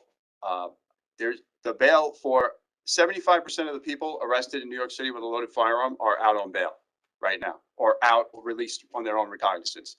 So to suggest that a 51-year-old person who has no criminal history, where he's been arrested, but he has no convictions in New York State, to suggest that they would be in jail a month or 6 weeks later is just not accurate. Are you trying to blame the futility as opposed to the mistakes that were being made? Well, just they're not mistakes. It was an investigation conducted. There was no arrest made. That not every investigation leads to an arrest. Right. So, but is it correct to blame the futility of making an arrest? I'm not blaming anybody. Go through the motions anyway. I never go through the motions. This is what you're saying. You're basically suggesting that if an arrest was made, this never would have happened. Therefore, basically, I'm responsible for this. Can you guarantee that it wouldn't have happened? Can you guarantee that he would? We can't guarantee anything, Jess. So it's not an excuse. I'm not making excuses. There's information that you're saying that isn't accurate. I'm correcting that. And we did an investigation. It didn't lead to an arrest. I wish it did. I wish it did lead to an arrest. I don't know that the facts would have changed. Okay. Just the other question that you had, Deputy Inspector Kappelman, was that there had been some. It seemed as if there's a thought out there that there had been a time when the 112 was called to the Great Wall for some form of harassment, and they were encouraged at that time to not file charges. That was the other question that Jeff had asked at the upfront. Are you aware of this? Is this familiar to you? Do you have anything you can share on that would be helpful? No, I don't have any knowledge of that. I have three reports that were taken the day that they were called in, and I see reports generated for every 911 call that we responded to, except for one incident which didn't rise to a criminal matter. Every 911 call that you got that pertains to this harassment, you've got a subsequent report from the response, correct? Right, except for one incident. That was except for one. Right. And do you have anything you can that would be enlightening about that one incident that you don't have a subsequent report for? It wasn't criminal in nature. Oh, it wasn't criminal in nature. Okay. All right. Jess, thank you. Appreciate your participation in trying to get to the bottom of answers. I have 3 more people I'm going to call in, and then we're going to have to move forward. I have Herb first, John Daraszewski next, and then Kevin Lee. Herb, you're up.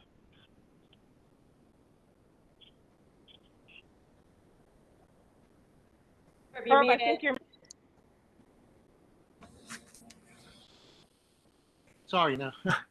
Go ahead. I have a question on another subject the deputy inspector mentioned. That's the master keys for mailboxes in the buildings. Is that to open up the mailboxes in the buildings, in apartment buildings? Yes. I never heard of that. Not to the buildings, but to the mailboxes. When the mail U.S. Postal Service delivers mail, they open the lobby mailboxes with one key. It opens several mailboxes. Yes. So is that something being stolen here? I don't know. People are coming somehow getting those keys, and that's a dangerous mailboxes. Right? Oh. It's not something new. It is something new here. We haven't really seen it here. It's something that other parts of Queens have seen a lot of, but we haven't really seen it here until recently. Okay. Herb, anything else? No, thank you. Okay, thank you, Herb. John, you're up. Yes. Thank you very much. First, I just wanted to say, I think the relief of the community that this did enter into an indictment.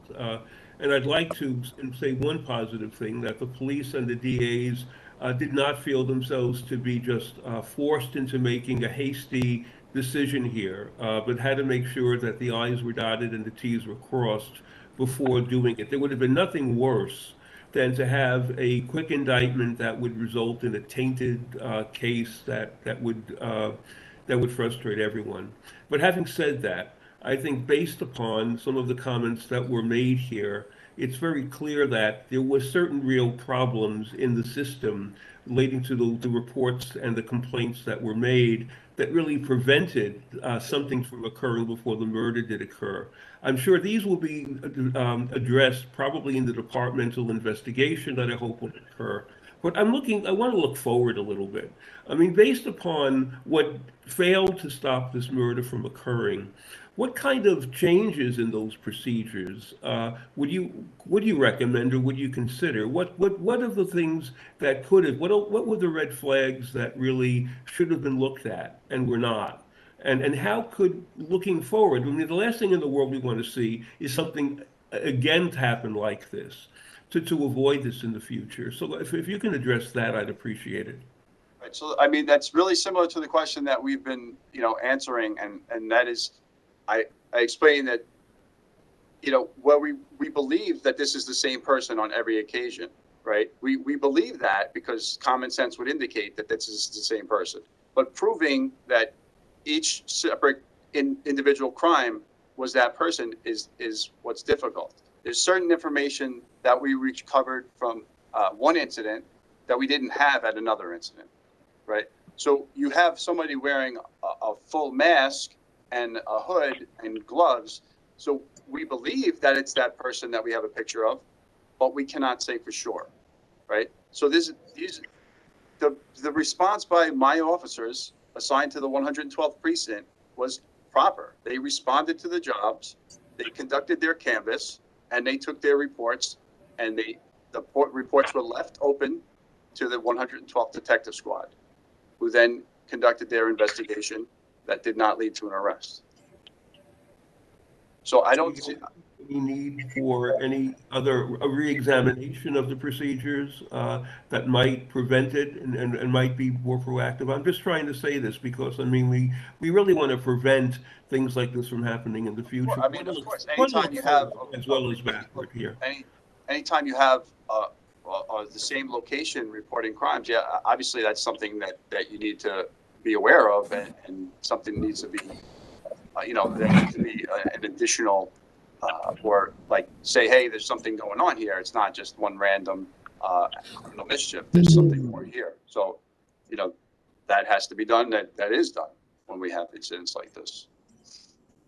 Yeah, I think what we're hearing from the community is a desire for there to be some sort of post-mortem going over because a life was lost. And I think what we're looking at as a community is ways to ensure that people feel truly safe, not safe in a performative fashion where things are done that make people feel safe, but that are truly safe, that we can continue to be a learning community that looks at where we have made mistakes and where we can improve to be better, especially when it comes to the task of preventing the murder of a servant in our community, somebody who really served our community and was very friendly to people in general. And so I think that what a lot of people are saying tonight, I'm hearing in their questions, is just a reflecting back. What didn't work? Where was there an opportunity? And this is not going to be answered today. And I think that is sort of what I think I'm hearing from folks is this desire for a sort of lessons learned moment that that would be helpful for the community. And I think that's one of the things that I think I'm hearing from people tonight. To be quite fair, the last question we have is from Kevin Lee. Kevin. D.I. Kappelman, I'm just not sure why this community did not hear about the incident, the harassment back in January, where a gun was involved, where it's concerning because, why wasn't there adequate technology or processes in place to identify somebody who could have been just caught early. Like we did not hear anything until it was too late, until the death of Yang Ji Wen. I'm concerned about just the reporting of these incidents. I think a lot has been said tonight, and I come away disappointed only like last month, this month, just because we as a community, we are not being reassured just on the general public safety here. And I think these concerns are they are very serious. As I know you take them very seriously. I want to ask, because I am very concerned about gun violence, whether it's murder or whether it's an active shooter situation. I'm stunned by the New York Post articles on the high schools. After Buffalo, after Uvalde, these incidents where you have young people, minors, they could be 16, 17, or 18, and they are threatening to shoot up a school like in Texas. I'm very concerned, and I think my question to you is, are we prepared in this community? Because things have changed, they have shifted. Like you said, we're dealing with citywide issues, but is the 112th precinct prepared? Is Forest Hills and Regal Park prepared for the worst case scenario? In short, absolutely 100%. So something that we saw in Texas was and it's been widely reported was a delay in entering the school, right? So we actually have, and I can't speak for that small town. I don't know what their policies and what their procedures are, but what I can assure you is that the procedures here for active shooter type situations are the first officers on scene are to enter the location and make contact with the shooter and stop the killing. So that we have that procedure, it's drilled into our brains. Something that happened in Texas will not happen. That will not happen here. All right. I don't know what they had to wait for. We've all been trained on it, on active shooter and what to do when we respond to active shooter situations. And that will not happen here. It just won't happen here. Specialized resources that you may need at an active shooter, we're going to have them there within minutes. In Texas, I don't know what type of, if that's in a rural area but here we have our specialized units, our counterterrorism units, our emergency service units, our strategic response group on patrol daily within the communities and within close proximity to anywhere in the city. So we're going to have our most highly trained individuals on the scene within minutes. So if something like that was to happen, listen, I mean, could this happen?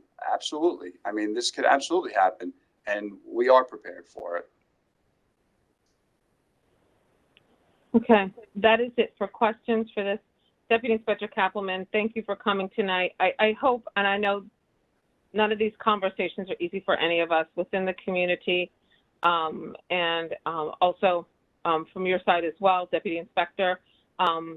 But one thing I do hear from my community, and I hope in the midst of all of these tough questions, that you do see a community that cares very much about each other, cares very much about a delivery person. You know, when he was killed, one of the things that struck me was how people actually had like memories. And I thought to myself, do I remember what the last person was that delivered my very important Starbucks yesterday morning? And my answer to myself in reflection was no. And so I hope that through all of this, these questions, that you see a community that really comes around each other, regardless of status, regardless of financial, gain, that they all see each other. And so I hope that you're able to see that. And I thank you tonight for your time. Heather, just to piggyback on that comes as no surprise to me. I've spoken to numerous people in the community, and all of them had just amazing words for regarding Mr. Yan and the lasting and the impact that he left on people's lives in such a short period of time. And obviously we see that it's very evident in this community how much he was beloved, and we're all devastated by this act of violence. It's a senseless act of violence. Thank you so much for staying with us tonight, and appreciate your time. And the precinct council is, I believe, Heidi, is next Wednesday, correct? Next Wednesday at the Legion Hall, 7:30. Everybody is welcome to attend. Please do. Thank you so much, Heidi. And that will be another place where, if you didn't get to ask the question tonight, that is always open to the public. And it's very well attended. I went last month, and it was very well attended. So we're going to move on now because we have quite a bit to cover, and we're going to do our best to try to move swiftly, but some of this stuff is important and some of this stuff has to get done because, again, we're not going to be in each other's presence until September. So the next up is going to be the fiscal year 2024 budget priority overview. I know this can seem a little crazy considering City Council is still working on their budget, but we've got to start doing our work so that we can inform next year's budget process. So Mark and I are going to do a quick presentation on what our process is going to look like this year and what the expectations are. I'm going to go ahead and share my screen so that we can see the presentation. Give me just 2 shakes here.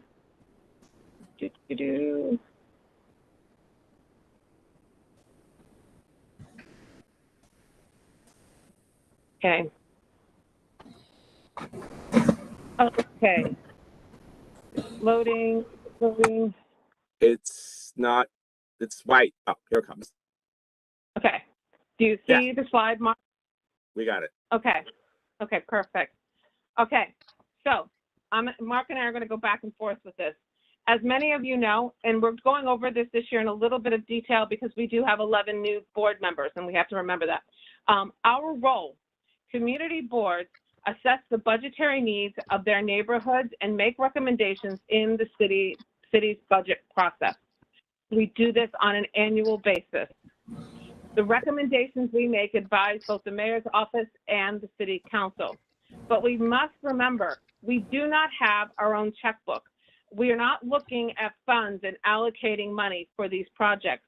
We are creating two lists, capital and expense lists, that show the needs that the community board believes are the most important priorities, spending priorities for our community district 6.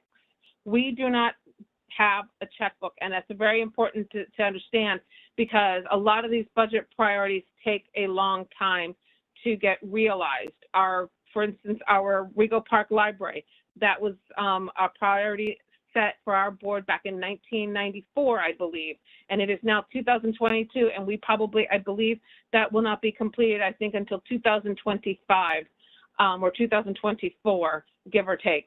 So it takes some time. So understand that when we prioritize these things, it's not like next year you're going to wake up and we're going to have it because we prioritized it. Next slide. Go ahead, Mark. Right. So the process for this year is somewhat similar. This is a process that we've been creating over the past few years, so it still is a work in progress. So what we've created for this year is the first part is going to be a committee review phase, and that's going to be from June 9th to 2022 to 9/16/2022. As we've indicated, this is still a work in progress. So we understand that these timeframes are tight, and that so the committees the committees that are going to be involved in this process, you have to either meet in June or maybe early September, or even consider meeting over the summer. So because by 9/16, the committees need to feed to us the priorities for your committee. So basically, what is that going to look like? We already have an existing list of priorities that we submitted for this funding cycle. So again, just to be clear, to me, I know this always kind of confused me. We're talking about fiscal year, it's July 2023 to June 2024. So we really have to put up our crystal balls in terms of trying to predict what that's going to look like. However, we can only do what we could do knowing what the priorities are.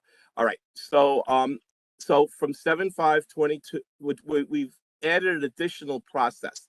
We're going to be seeking public input. So we're going to be designing a survey that's going to go out to all members of the public on our mailing list. And the board will survey the community on their top 5 expenses and capital projects. And the results will be presented at the board for consideration at our September 14th meeting. Then from somewhere between September 19th to October 6th of 2022, all the committee chairs or the designates for the committees that have made recommendations on budget will meet, and we'll go over all the different priorities, and we'll then begin to rank them. And then we'll complete the ranking by 10/6. And we'll meet to review, discuss, vote on the final ranking for the all chair meeting. So Kelly, you want to go to the next slide? So then we're planning to have on the October 12th, 2022 meeting, we'll have a full board review and a public hearing phase. We're going to, again, hear from the public as we have it, as we do now. We'll hear comments from the public about any other additional things that they may want to bring up. We'll review and resolve all the questions and concerns from the board, and then we're going to vote on the final list of expenses and capital projects. So again, I know we did this last year, and I know it was a very time-consuming meeting, but we're hoping to hopefully shrink the time frames, because if we go through this process, then we'll have a lot of information already. So to be clear, capital projects, we have a maximum of 40 projects, up to 40 projects we can recommend. So we have this thing between capital and expense. Capital that is the construction, reconstruction, acquisition of capital assets, such as building and renovating schools, purchasing vehicles. And again, as Heather mentioned, the Regal Park Library is a classic example of a capital project. So you want to go to the next slide, Heather? Yep, go ahead. So on the expense side, we get a maximum of 25. So what expense budget priorities are, excuse me, is services like fire protection, police, social services, healthcare, education, and everyday needs. So again, an example of that is Queens Community House. It does seem a little bit backwards, you know, and I've had some questions about that, but it seems at least last year's process, we came up, I think, with about 24, 25 capital. We stayed within the 25. However, we had a lot more than 25 expense, which is a challenge because we then had to take it and had to eliminate a few. So as the committees are meeting, keep that in mind, that each committee may not necessarily, if you have a wish list, that's great. But then when the committee chairs come together, we're probably going to have to cut it down if we go beyond the 25 for expense. Capital is usually not much of a challenge. So what comes next? Committee chairs will receive. Yeah. Oh, I'm sorry. Go ahead, Heather. Heather's going to take it from here. Okay. We didn't rehearse. So what comes next? Tomorrow, committee chairs will receive, and actually the entire board will receive as well, the current budget priorities for the board as indexed by committee. There will also be in that spreadsheet a template for submission of priorities. And we will also be supplying you with a document that will give you a checklist of everything you need to do in phase one, along with some helpful questions and prompts as you're working with your committees. We are supplying this to the full board, not just to committee chairs, because especially for our new members, it would be good if you would review the current budget priorities that we did submit this year so you are familiar with the projects that we have prioritized, and so that you're also familiar with the types of things that we're looking for as far as budget priorities. And it will also help better solidify your understanding of capital projects versus expense.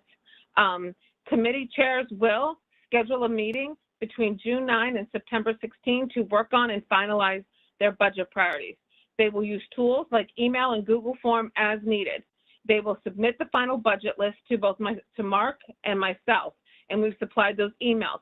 The reason we mention email and Google Forms as needed is because you can do work like ranking your committee priorities.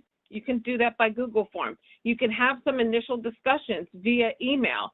So, but what's important is that you get together as a committee to have a final discussion and a final vote on those priorities. There's nothing wrong, again, with working efficiently using tools like email and Google Form, because we know that this deadline is a little tight, but we're hopeful that using those tools will be helpful, and that the checklist and that the templates that we supply you with will be helpful. Also, Mark and I are going to make ourselves available that if you, when you have your meetings, if you would like one of us to attend, I know that he and I tend to be busy, but one of us will make that particular meeting a priority. So you can feel free to reach out to us to sort of help you through the process. And both of us will answer any questions that you have. You can email us with the process, because we know for some of you this is new, and for some of you, you've been doing this forever. So we know that some of you really understand all of this. So want to see if there are any questions. I'm going to stop sharing my screen. And I'm looking for any hands. Stop sharing. Okay. So I don't see any hands going once. I have a question, Amber. I'm sorry? I have a question on this. Okay, go ahead. I never did this before. I didn't want to goof up. Could somebody help me to fill it out? I don't know what to do when I get it. The committees that you are on, Howard, this is a good question. The committee chairs will be the ones responsible for scheduling the meetings. They will be responsible for completing all the submissions. You're a committee member, so they will handle this. They will help walk your committee through that process. If at any point in time you have a question as your committee process is moving along, talk to your chairs. If you still have questions and need further clarification, reach out to Mark first and myself second. Does that help? Fine with me, thank you. You're very welcome. Next up, I see a hand from Gene Silva. Gene. Yes, yes, Heather. This information which you just handed out, you and Mark, was excellently put done. Clarification, all that. I'm just very shocked because I was just looking at the attendance of the meeting right now. We have 50 people, or roughly 45 to 50 people on the board.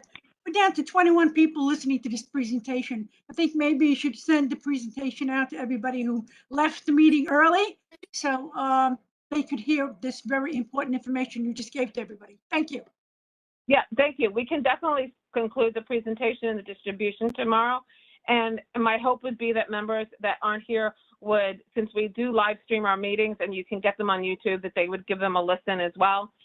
So thank you, Jean, for that suggestion. We will do that. I don't. Yes? Just a quick bit of information.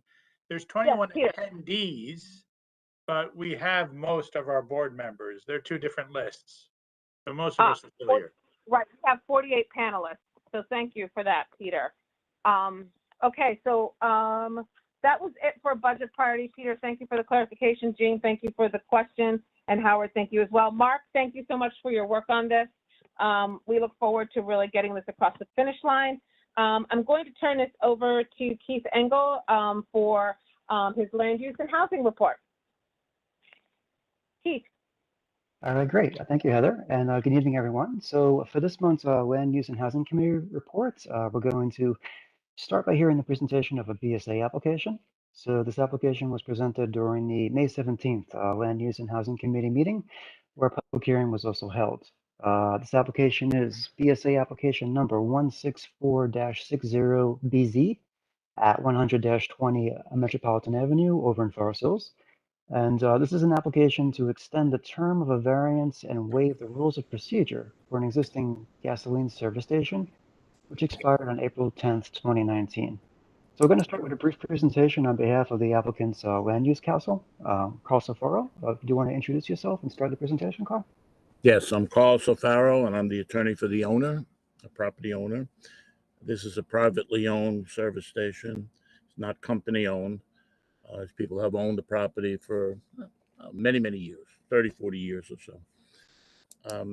It's a Sunoco franchised operation, has been for as long as I can remember.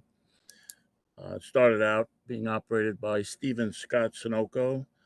When Steve passed away suddenly some 25 or so years ago, his partner Henry continued the operation until he got to the point where he wasn't able to maintain the property and keep up with things, and actually had to accept the idea that it was time to retire. At that time, the property had not been properly maintained. It was run down, and the owner tried to work with the prior tenant, but realized that we have to bring in some new blood. Henry has since retired. So we have a new tenant, R&K Service Station. Prior to operating, the R&K Service Station undertook to refurbish the service station. If you see it, you will see that it has new sidewalks, new paving, 100% facelift. And it's what we need to do in order to have proper presentation to the board. Right now, it's operating on a full service basis. You have a conventional service station, including minor repairs. Gas is sold 24/7. And they're making their way through the reconstruction, well, not the reconstruction, but the rebuilding of the business in this area, which was kind of run down at that service station during the rehab and during the pandemic period. We elected not to file with the BSA until such time as the repairs were fully completed. Had we done so, it would have only delayed the application because BSA is not likely to move on these applications unless and until they see a standard of maintenance kept.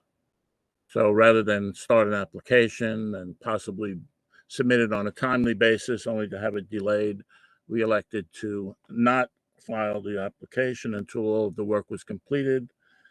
You have photos that I had sent in, which you can see that all of the improvements are properly done and completed. By the way, we pay additional filing fee for that delayed filing, so it's not that you get away with anything. There's an additional filing fee that's paid due to a need to waive the rules of procedure when the filing is done after the permitted filing time. So at this point, we have all of the requirements of the board from the last resolutions in place. I think the property is very presentable. I've had some feedback from BSA. They've indicated that they don't have any objections to this.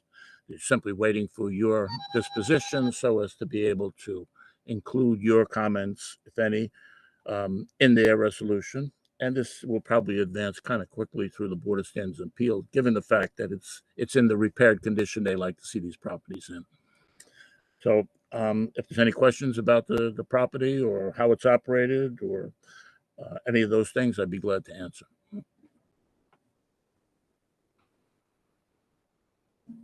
David Schneier, I see your hand up. Yes, just a quick question. Do you know how high the fences or the bushes surrounding the property? I'm concerned about the noise and light pollution on the neighbors.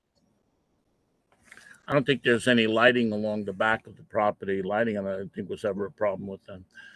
The plants are at least 4 feet high, and they grow. You know, if you don't cut them down, they'll grow higher than 6-7 feet in one season. So Thanks I very think much. they're an adequate, they're an adequate size, and I think the walls themselves behind the planting are 5.5 feet high. Thank you. You're welcome. I think I also see a question in the chat from JPF. How has the underground tank infrastructure been maintained?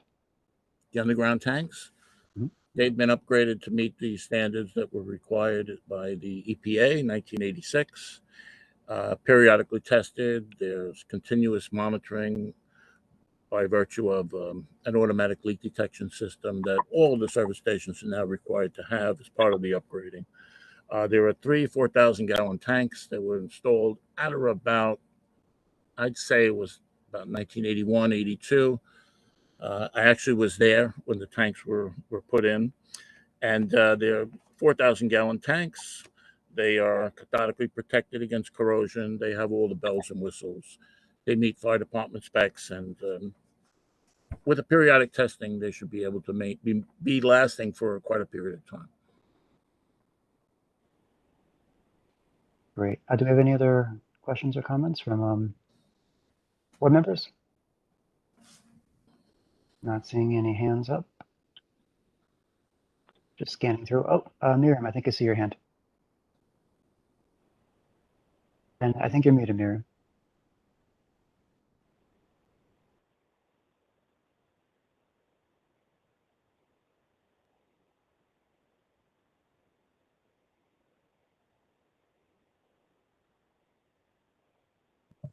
Can you hear me now? We can hear you now, yes. Okay, I just a very simple question. Will the pumps be self-service or they will be serviced ultimately? This operator, from what we can see, is not a believer in self-service. We have the equipment in place that the fire department requires in order to operate on a self-service basis, but it doesn't work well in that neighborhood. People want the full service, and we want to give that so as to build up the clientele. These days, it's there's a big fight in the street for volume, and the smart operators are giving better and fuller service in order to maintain and bring back their volume. So no, we're not the self-service type. We would be in the event that you were short-staffed, you didn't have people to serve. Let's say in the graveyard shift at night, people don't show up in the cold winter night. Well, then we're equipped to do self-service, but we prefer the full service. Well, one other question. Will you be charging the same for self-service or for full service? Yes, always did. I have a question. Mm-hmm. Martha, go ahead. To back into Miriam's question, this particular station actually charges you extra if you use a debit card. And I think in these days and times, for a community gas station to do that is really not helping the community? Well, I can't speak to, their business practices as to that. I can certainly bring it to their attention. Most of the stations that I know and the ones that I use either have the same price for cash or credit, or they charge you a wide range now of fees. Used to be as little as 3 to 5 cents for use of a credit card. Now I see some stations it's a lot. But anyway, Carl, I appreciate your answer. However, as a neighborhood resident, this station is my block. I literally have to drive around the block because I don't want to pay the upcharge. I actually drive to another community to get my gas pumped without an upcharge because I'm using my debit card. As a mother, it's very inconvenient to have cash because you're always dispersing it to your kids. So you're not really you're not really helping the community by doing these upcharges. And Martha, to that point, I get it because I see it myself when we fill up our big beast that probably Peter Beetle wishes we did drive.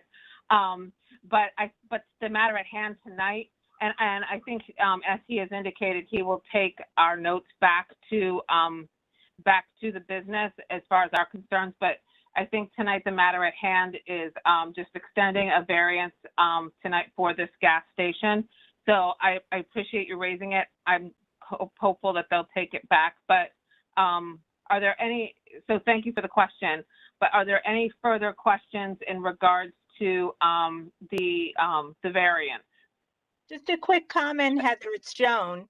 I was at that gas station this morning and it is only self-service. There is no service at this time that I know of. I was there this morning. Okay, thank you for that. Appreciate that. Okay, I see a question from TT. Yes, I just wanted to ask Keith if he could just repeat and clarify what the variance request is. Certainly. So the variance is basically, so it's Carl, would you Yeah, like I to? can answer. I mean, the variance is just to continue what you see. We're not proposing any changes. We're not proposing any enlargements or physical extensions of the property. It's just to continue the use and operation of the gas station in the restricted zone that it's located in for an additional period of years. And could you just for the sake of, because TT is one of our newer members, and I'm sure our new members would like to understand this, is what is that number of years? The board is permitted to grant up to 10 years from the last expiration date. So this, if granted, would go to the same date in 2029, July, I think 2029. And without this, you said it's restricted in a restricted area, restricted for gas station, restricted for commercial. Well, it's actually a commercial zone, but the only gas stations are permitted in the zoning resolution in the upper end of commercial zone, C8, which is almost a manufacturing district. Most of the gas stations that you see along the commercial strips of property are zoning variances. It's just not permitted as of right. Some of them are what we call special permits. Sometimes they too have term of years. The idea of having a term in a variance dates back to the time of construction when the board had a concern as in what way the neighborhood might develop. So they granted these original applications generally for a term of 15 years, subject to renewal of additional terms of 10 years each. The idea was they were supposed to see how the neighborhood developed and make sure that the gas station or the variance property didn't interfere with the proper development in accordance with the zoning resolution. As a result, you have many of these stations going on and on and on with renewal terms. I think I've been involved with 3 so far at this location. Okay. All right. I think that's it for questions. So Keith, do we move this now to a vote? Let's move this now to a vote. I just want to briefly mention that the committee voted to approve the application with 16 yes, 0 no, and 0 abstaining. So I think with that we can start the board vote. Okay. I'm going to start at the top and just call each of you by name. So if you could just come off of mute when I call your name with a yes or no vote. Michael Arcadi. Yes. Anicia Ione. Yes. Kavish. Yes. Peter Beadle. Yes. Miriam. Miriam. Are you a yes? Miriam, unmute yourself. Unmute yourself, Miriam. Yes. Okay, great. Thank you so much. Howard Birnbaum? Yes. Yes. Yes. Heidi Chang? Yes. Sheridan? Yes. LT? Yes. Is that a yes? Yes. LT? Okay, Yes. thank you. Sandra? Yes. Alexander Cohen? Yes. Latrice? John Darazinski? Yes. Alejandro Diaz Houston? Yes. Okay. Keith? I vote yes. Brendan? Okay. Karen Imus? I vote yes. Thank you. Serena Jane? Still not here? Okay. Serena? No? Okay, next is Mark Astor. Yes. Beatrice Leong? Sorry. Yes. Okay, Jonathan Lee? Yes. Kevin Lee? Yes. Jack Medina? Yes. Yes. Okay, Dr. Renee? Yes. Renee, is that a yes? Yes. Okay, Stephen Metz?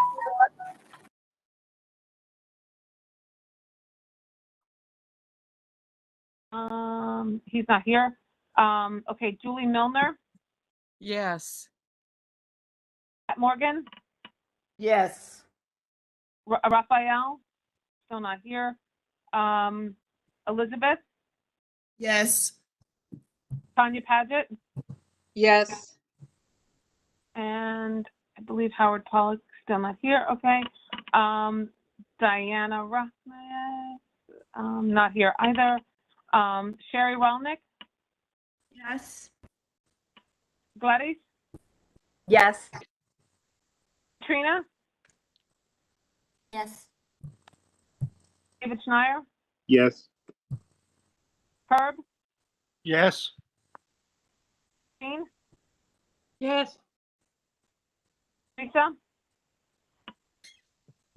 Not here. Robert Tamyayev not here. Irina Tamyayev not here. Martha Tucker? Yes. Susan Wanderman? Okay, I think that you made it. Susan? Yes. Yes. Okay. Okay. Alexa? Yes. Joan? Yes. Brentley still not here. Next, Edwin? Yes. And then TT? Yes. Okay, great. Thank you so very much. Keith, I think you have one more part of your presentation. Heather, it's Christine. Before you move on, I missed the vote for Jonathan Lee. Can you just repeat your vote? He was a yes.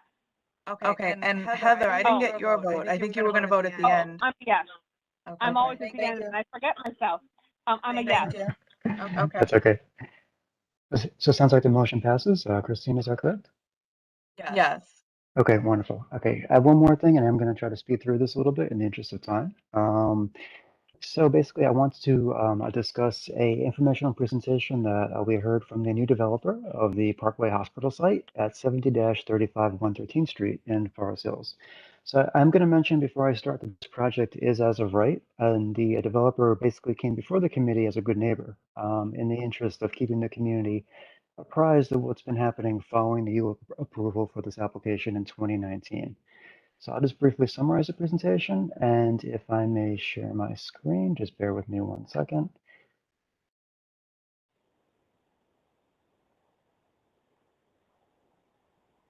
And just let me know if folks can see. Yeah. I can We can see it. Thank you, everyone. All right, great. So with that, I'll just walk everyone through the highlights from the presentation that we heard.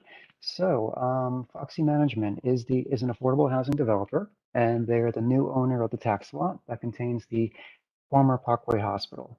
They're developing the senior housing component of the project. So again, the development is as of right and based upon the approved ULURP, which upzoned the site from R1 to R7 back in 2019. So the zoning lot has been split into 2 tax lots, 228 and 230. And this development pertains to the former Parkway Hospital component at tax lot 228. So the project will be called Parkway Senior Living, and it will convert and enlarge the existing building, providing about 187 units for a 62-year and older senior population. The apartments will be a mixture of studios and one-bedroom units, which is fitting for the senior population. The project will also integrate senior housing and healthcare and will provide a 20,000 square foot community facility. The community facility will be a medical tenant to be determined, and it will be open to both the residents as well as the general public. Hebrew Home for the Aged will be the nonprofit provider. So the project will provide AMI bands of 50% and lower, and will also include a 30% homeless set-aside.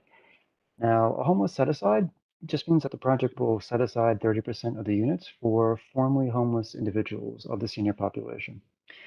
Financing will include project-based Section 8, with tenants to pay no more than 30% of their income towards rent. Project features will include accessible apartments, handicap accessible, and we'll also seek a high degree of electrification, which lowers greenhouse gas emissions. I think the city's pushing to electrify more buildings, and will also provide green features throughout. The project will comply with Local Law 97 and feature green roofs and PVs where practical. So timeline, the project is in HPD's pipeline to close in June of 2023 and expects a 27-month construction schedule. So accordingly, occupancy is expected then for fall of 2025. So I'll just add parenthetically as a close on this that the project does hit upon a few of our CB6 priorities, such as expanding opportunities for affordable housing, actual affordable housing, and senior housing within our district. So this concludes my Land Use and Housing Committee update for May, and I will turn it back over to Heather. Okay. Keith, thank you so much. Thank No you problem. so very much for that. Right. Next, we have a short report from the Aging, Social Services, and Disabilities Committee, and I believe that is going to be given by Anicia Ione tonight. Anicia? Hi, everybody. I'm going to update the Aging, Social Services, Disability Committee June Community Report. Our Aging Social Service Disability Committee sponsored a presentation about social engagement for seniors and people with disability on Thursday, May 19th. We learned about Fountain House, established in 1968, where committee is therapy. They work in partnership with other members, people living with serious mental illness to ensure they are at the center of their own recovery. We also learn about services provided by the Department for the Aging. If any people are interested in watching the video, you could please ask the office for the slides.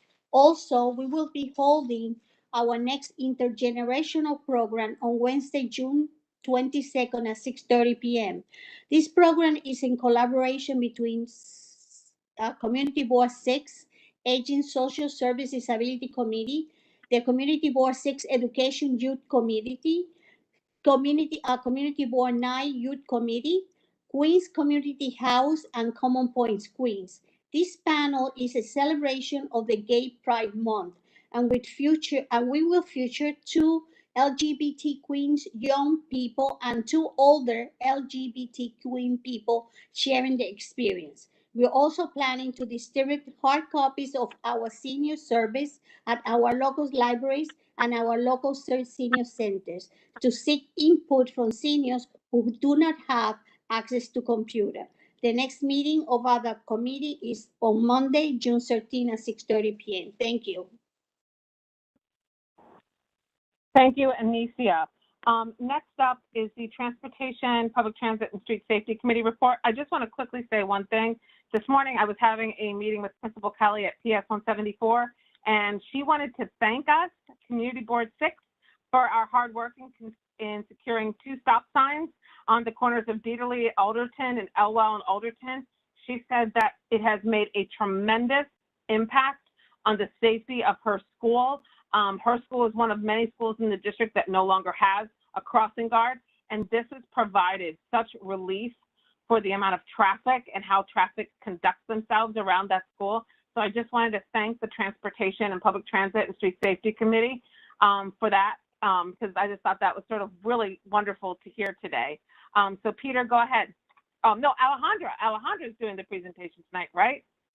You got it. Yes, thank you. But Okay. Peter, please jump in if I'm missing anything.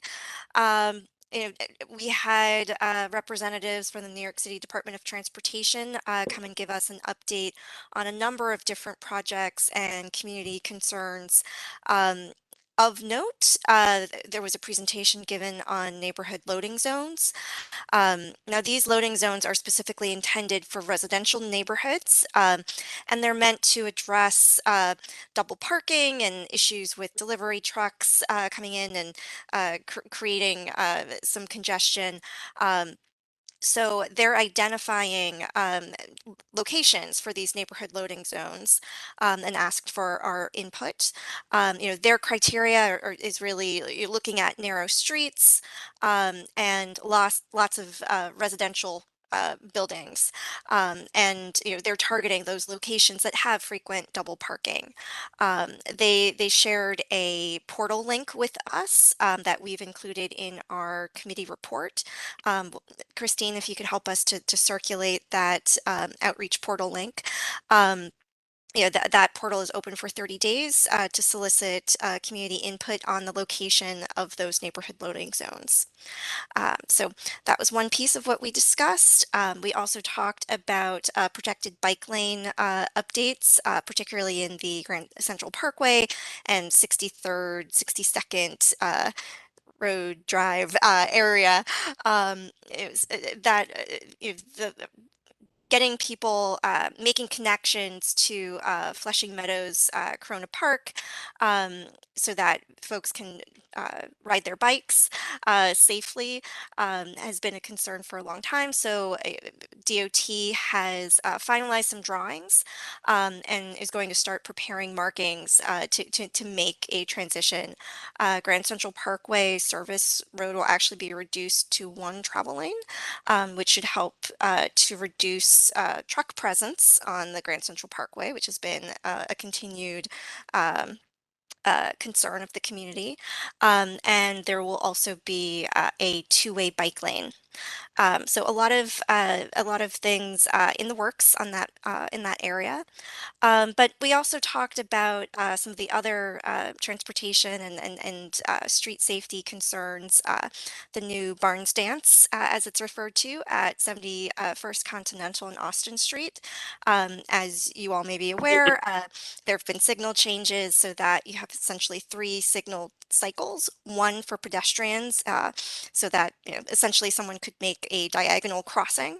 And then you have 2 for traffic, vehicle traffic. So, there's been some confusion around that. So we talked about ways to communicate to the community how to safely cross given the signal changes. And then, of course, we talked about Union Turnpike and Yellowstone Boulevard and some of the DOT's planning with regard to studying areas and some proposals that they're sort of batting around. And I think last but not least, of course, we talked about the Queens Bus redesign, and we're putting together a letter that encapsulates some of the community concerns that we've been hearing about the most. So that letter won't require a vote of any sort, but we will be circulating that first with our committee members very shortly. So I think that's everything. No votes were required for anything from our committee during this last meeting. So really just taking in information, and if anyone has any questions, please feel free to reach out to us. Thank you so much, Alejandra. I really appreciate the report tonight. It was really a great meeting. And next up, we were going to have an update for social media public relations, but that meeting has been rescheduled for June 28th. So if you are on the social media and public relations committee, if you don't already know, please make note of the date. That meeting will take place on June 28th. So next up is our monthly Consumer Affairs, Economic Development, and Small Business Report from Elizabeth Newton. Elizabeth, the floor is yours. Thank you, Madam Chair. Good evening, everybody. I have a pretty quick report. We overall had three new applications, but two of them are really corporate changes and one is a new application and two renewals. So I'm going to go over the renewals first. The first one is Bangkok Cuisine, located at 107 1870th Road, also known as Restaurant Row. The Bangkok Cuisine is a nice restaurant located on 70th Road, as I just stated. And at the height of the pandemic, they had erected a structure for outdoor dining.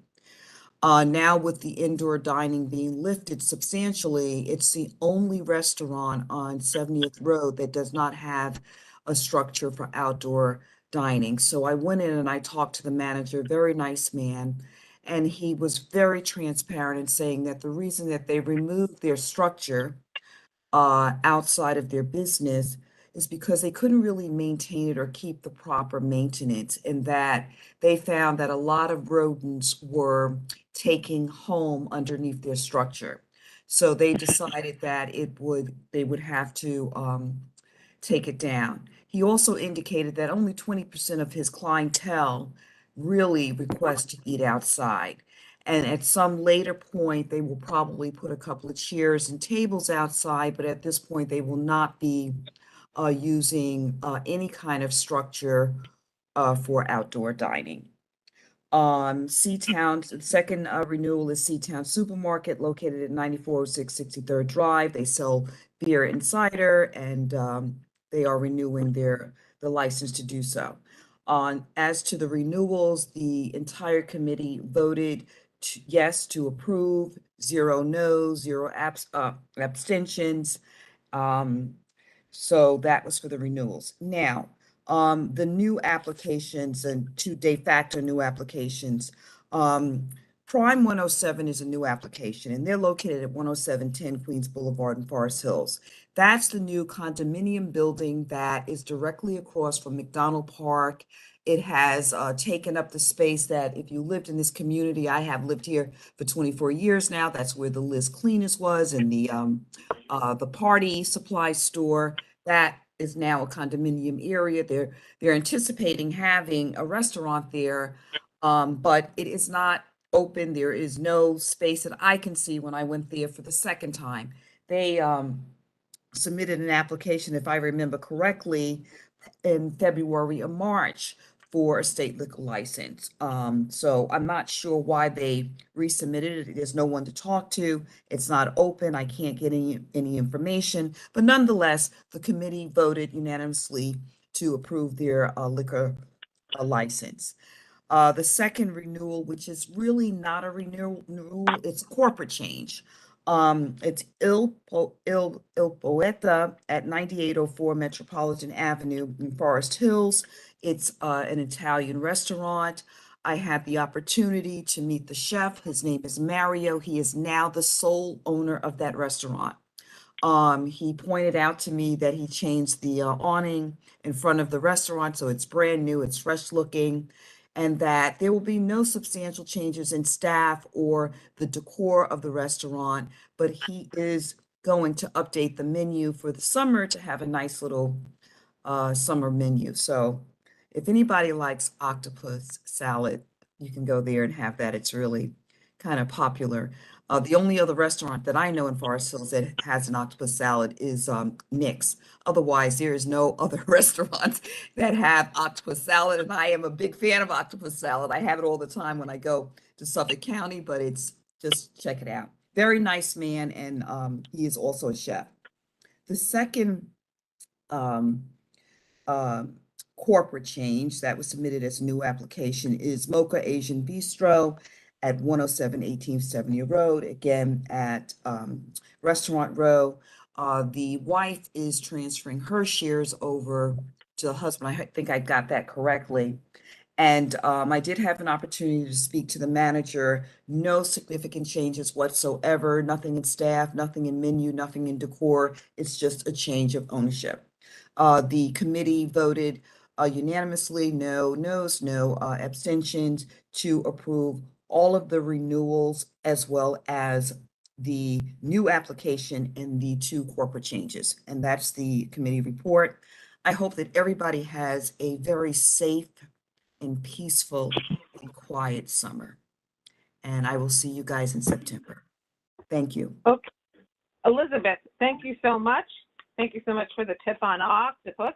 And what we're going to do is we're going to take a quick vote, roll call vote, because it is getting late. And we're going to have to get this show on the road because we set time limits for our calls that we never actually think we're going to have to use. And we don't want to run out of time and get kicked off of our meeting. So it's going to be a yes, yes. If you have to abstain from one of the restaurants, if you could just let us know when you vote, we will make a note of it. We're going to start at the top. It'll be a yes for the new and a yes for the renewal, starting with Michael Arcadi. Yes, yes. Thank you. Anicia Ione. Yes, yes. Kavish. Yes to both. Peter Beadle. Yes, yes. Miriam Burfus. Unmute yourself, Miriam. Yes, yes. Thank you. Howard Birnbaum. Yes to both. Heidi Chang. Yes, yes. Sheridan Chu. Yes, yes. LT. Yes, yes. Okay. Kendra Clark. Yes, yes. Alexander Cohen. Alex. Okay. Next, Latrice. Okay, no. John Jerzewski. Yes to both. Okay, Alejandra. Yes, yes. Okay. Just so I don't forget myself. Yes, yes. Keith. I vote yes and yes. Okay. Brendan. Okay. Karen Imus.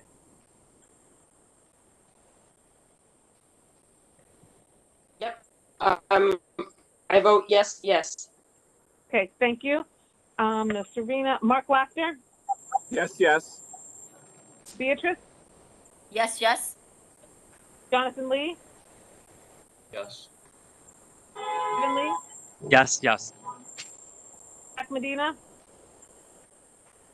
Yes and yes. Okay. Dr. Renee. Yes, yes. Okay. Julie Milner. Yes, yes. Okay. Pat Morgan. Yes, yes. Okay. Elizabeth Newton. Yes, yes. Tanya Paget. Yes. Sherry Rolnick. Yes, yes. Patty.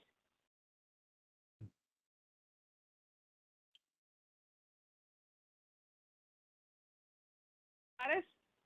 Yes, I yes. don't hear you. Okay. Thank you. Katrina.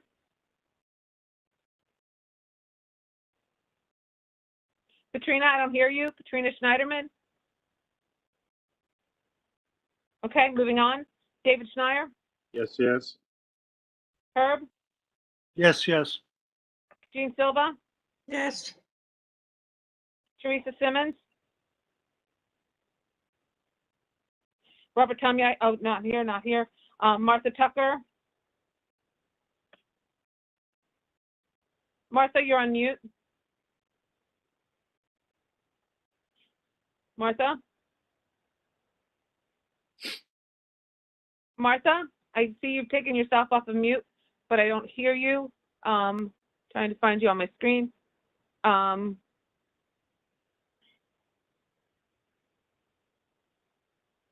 Okay. Martha, can you give me, your camera's off. Okay, we're going to have to move on. Susan Wanderman? Yes, yes. Thank you. Alexa Weitzman? Yes, yes. Joan? Yes, yes. Brent Lee, not here. Edwin? Yes, yes.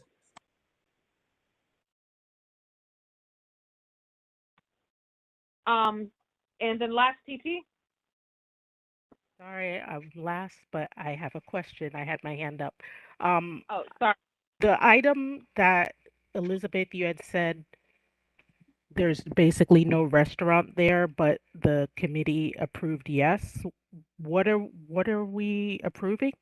Approving their application for the liquor license.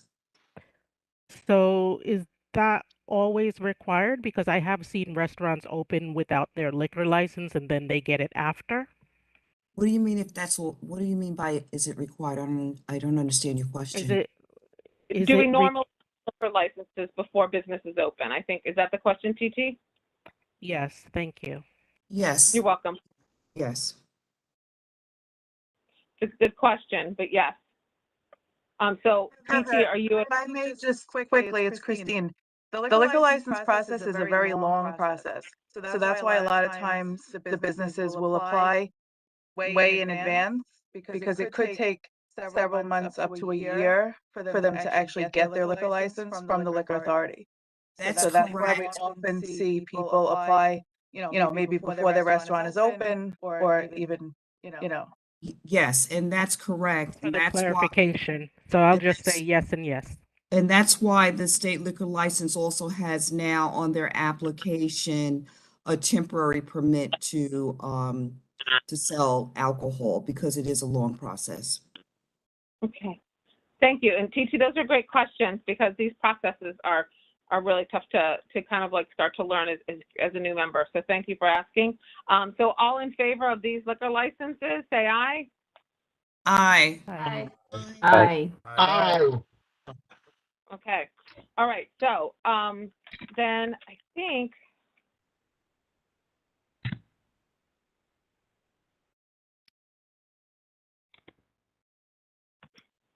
that is it for committee reports tonight. So next up is the good and welfare. Do we have any board members that have good and welfare tonight?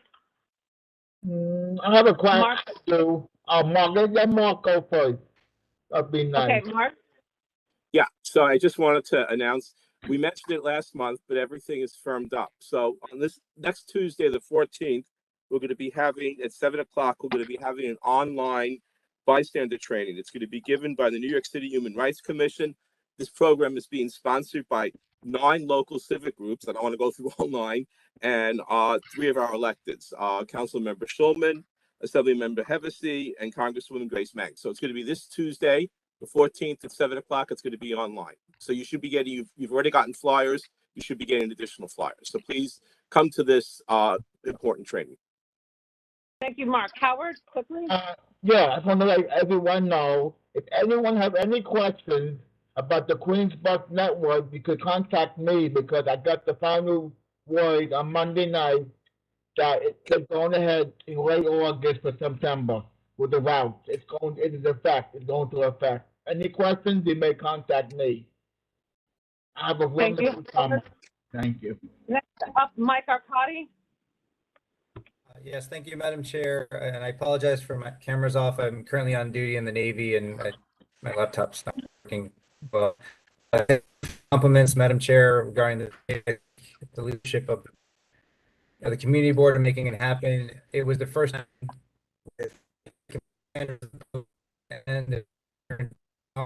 on that parade, and it was a lot of work that I didn't expect. So appreciate all the volunteers and the donors that made it happen. So it's truly a wonderful community. And when I saw the New York One news report of one of the neighbors who attended the parade for 57 years, who was a widow of a veteran, and thanked God that the parade returned and made it all worthwhile. So thank you. Thank you so much. Next up is Pat Morgan, and then Oh, I'm sorry, and we'll thank you to the 112 precinct for security. They were undermanned, and they pulled it off. It was a lot of work by them as well. So it wouldn't happen without the help of the 112. Thank you. You're very welcome. Next up, Pat Morgan. Pat. First of all, happy Pride to everybody. And this year there are two big Pride marches. One is the one put on by NYC Pride, which is the one that marches through Greenwich Village. And then there's the other one, which is an original, going back to the original days of Pride, called Reclaim Pride, which is a protest against the corporatization that has taken place. Remember, these are not parades, they are protest marches. And last, please come to the intergenerational meeting, presentation rather. I'm going to be one of the panelists, and you'll get to hear what Pride means to me. Thank you. Thank you, Pat. Appreciate that so much. And then I have Martha Tucker. Hello, I lost Wi-Fi, so I'm voting yes. Okay. Sorry. No, I'm so sorry. We will make that to the record. No, it happens. It happens. Appreciate that. Okay, since there's no more public comments, we'll now move to the elected representatives. And we're going to have to keep moving here. So next up is Michael Carlier from Andy Hevesey's office. Hi, everyone. Good afternoon. Can you guys hear me? Yes. Okay, great. So we'll try and be brief here, as the Assemblyman did speak earlier, but the legislative session did just end last week. So just want to reiterate the Assemblyman's top priorities with gun control legislation and public safety.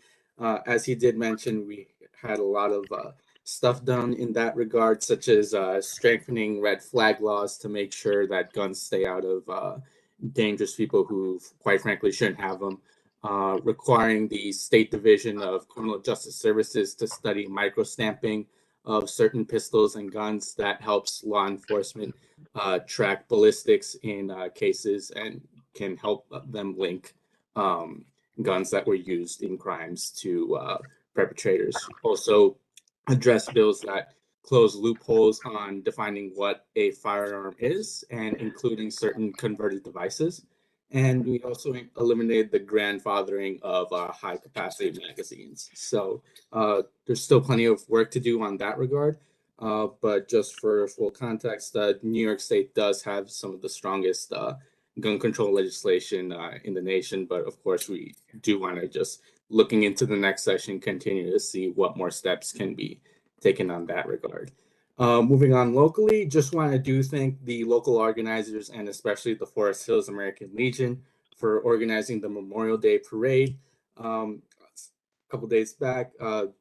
Just given that that parade has been absent for the past couple of years due to the health pandemic crisis, do appreciate that organizing to bring the community together for such an occasion.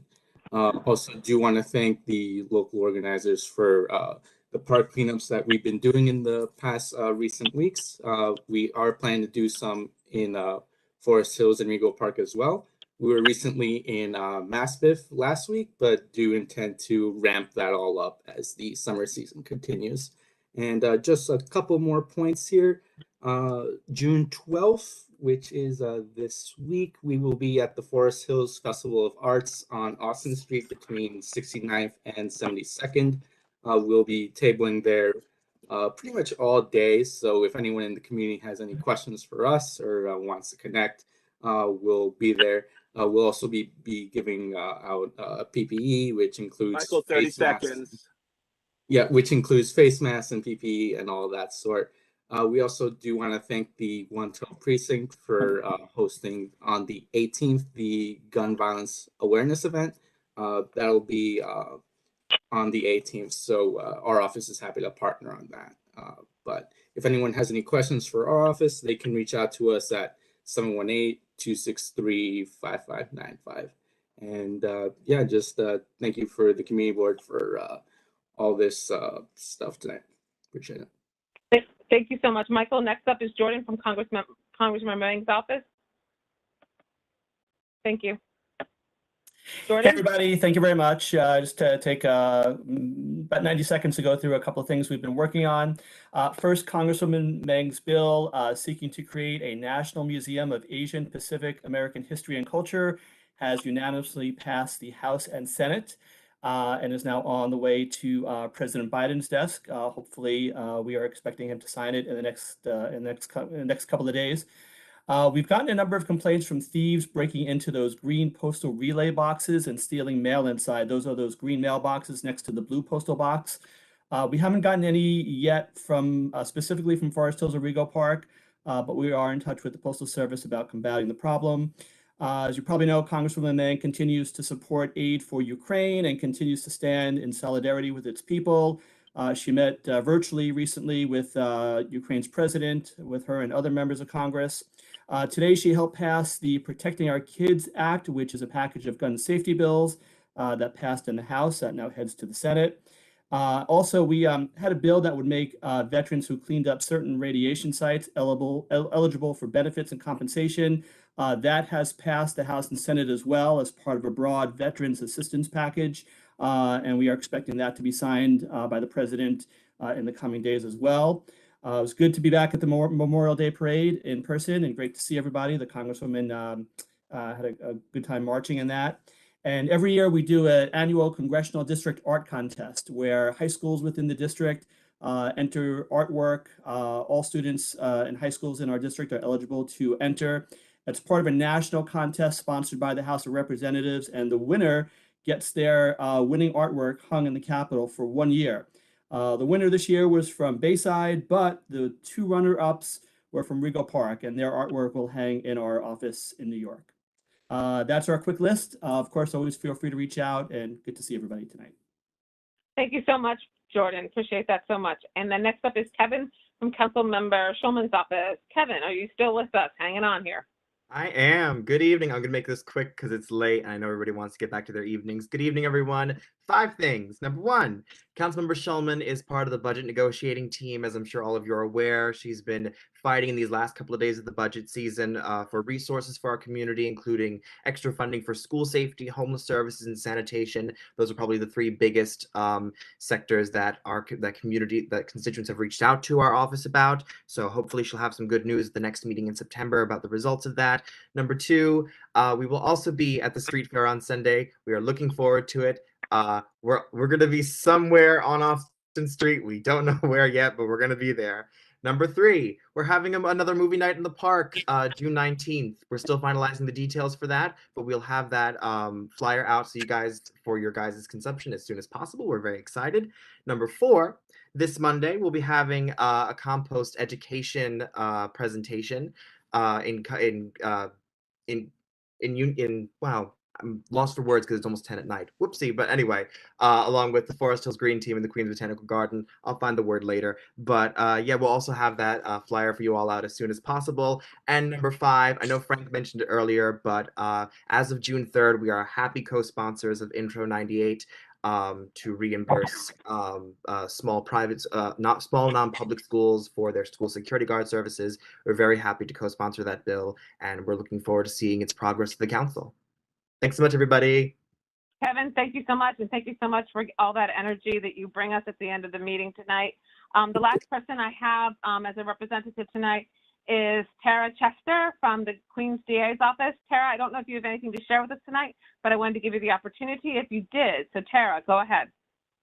Thank you, and good evening. And first of all, I have to offer my condolences to the community on the senseless death of Jen Wan Yang. We feel terribly about that, and we feel the pain of the community, truly do. And with that being said, and I'm going to go as quickly as I possibly can, I have some updates from the Office of the Queens District Attorney's Office, Melinda Katz. And as we are now in June, I'd like to wish everyone happy Pride Month. And since we are in the World Borough, I am also extending wishes to those celebrating Caribbean American Heritage Month, Philippines Independence Day, Juneteenth, which is coming up, and Shavuot that just passed. I do want to let everyone to know to please save the date for our virtual LGBTQ plus Pride event, which will take place on Tuesday, June 14th. And you can get the registration link at our website at queensda.org. So please send it, and if you can, forward it to everybody in your contacts. Now I'd like to update you on the workings of the office over the past few weeks. Earlier this week, the district attorney joined Governor Hochul and state lawmakers for the signing of 10 bills aimed at strengthening gun laws in New York State. In the wake of the horrific mass shootings that have taken place around the nation, the DA firmly believes that limiting access to dangerous weapons will help save lives, and she is grateful to the state legislator for taking action in response to the realities we are facing at the moment. The gun control measures that were signed into law this week bar the purchase of semi-automatic rifles by anyone under the age of 21 by requiring a license, require micro-stamping of new semi-automatic pistols, require social media companies to improve response to and reporting of hateful content. It also prohibits the purchase of body armor with the exception of those in specified professions, as well as other provisions. And if you like any additional information, I encourage you to visit the governor's website. As for our office, we to investigate and prosecute those who bring guns into our borough and terrorize our communities. Since August of Tara, 2021, you have 30 seconds. okay, our office has conducted a total of 11 illegal firearms investigation in Queens, recovering 127 firearms, 470 high-capacity magazines, and over 46,000 rounds of ammunition. Rest assured that we will continue to utilize our tools to disposal to ensure the well-being of Queens residents. And I'm going to stop there before you cut me off, but there's more, and I'll save it for next month. Oh, Thank you, September. Tara. September. Yes. Okay. I believe that is it for elected officials. Did I miss anyone? Going once? Going twice? Okay. All right. Just remember, again, we're not back in person until Wednesday, September 14th. As soon as we understand what the guidelines are, we will then communicate them to you so you can better understand what the protocol is. Also, we will communicate the logistics as far as where we will be meeting physically. Frank has been very busy. He has worked on this every time that we thought that we were going to have to meet live and in person. So he has worked on this several times because we've had several false starts. We will get all that information to you sometime in August. And until the meeting went very long tonight, but just think of it, you get the next 2 months off, no board meetings. But we really want you all to enjoy your summer. And please don't forget that we're still here. Even though we're not meeting at the board for the next 2 months, if you need us, if you have a concern, we are still here. We are still working for you and doing what you need. So don't forget that. So can I get a motion to adjourn? Yes. Can I get a second? Silva. Okay, all in favor? Aye. Aye. Aye. Have a lovely summer, everybody. Be Wonderful. well. Good summer. Stay summer. Good summer. Don't forget to go to your local bar. Good night. Good summer. Everyone, have a great summer. Wonderful Good summer. Good summer to everyone. See you in person in September. Have a good summer.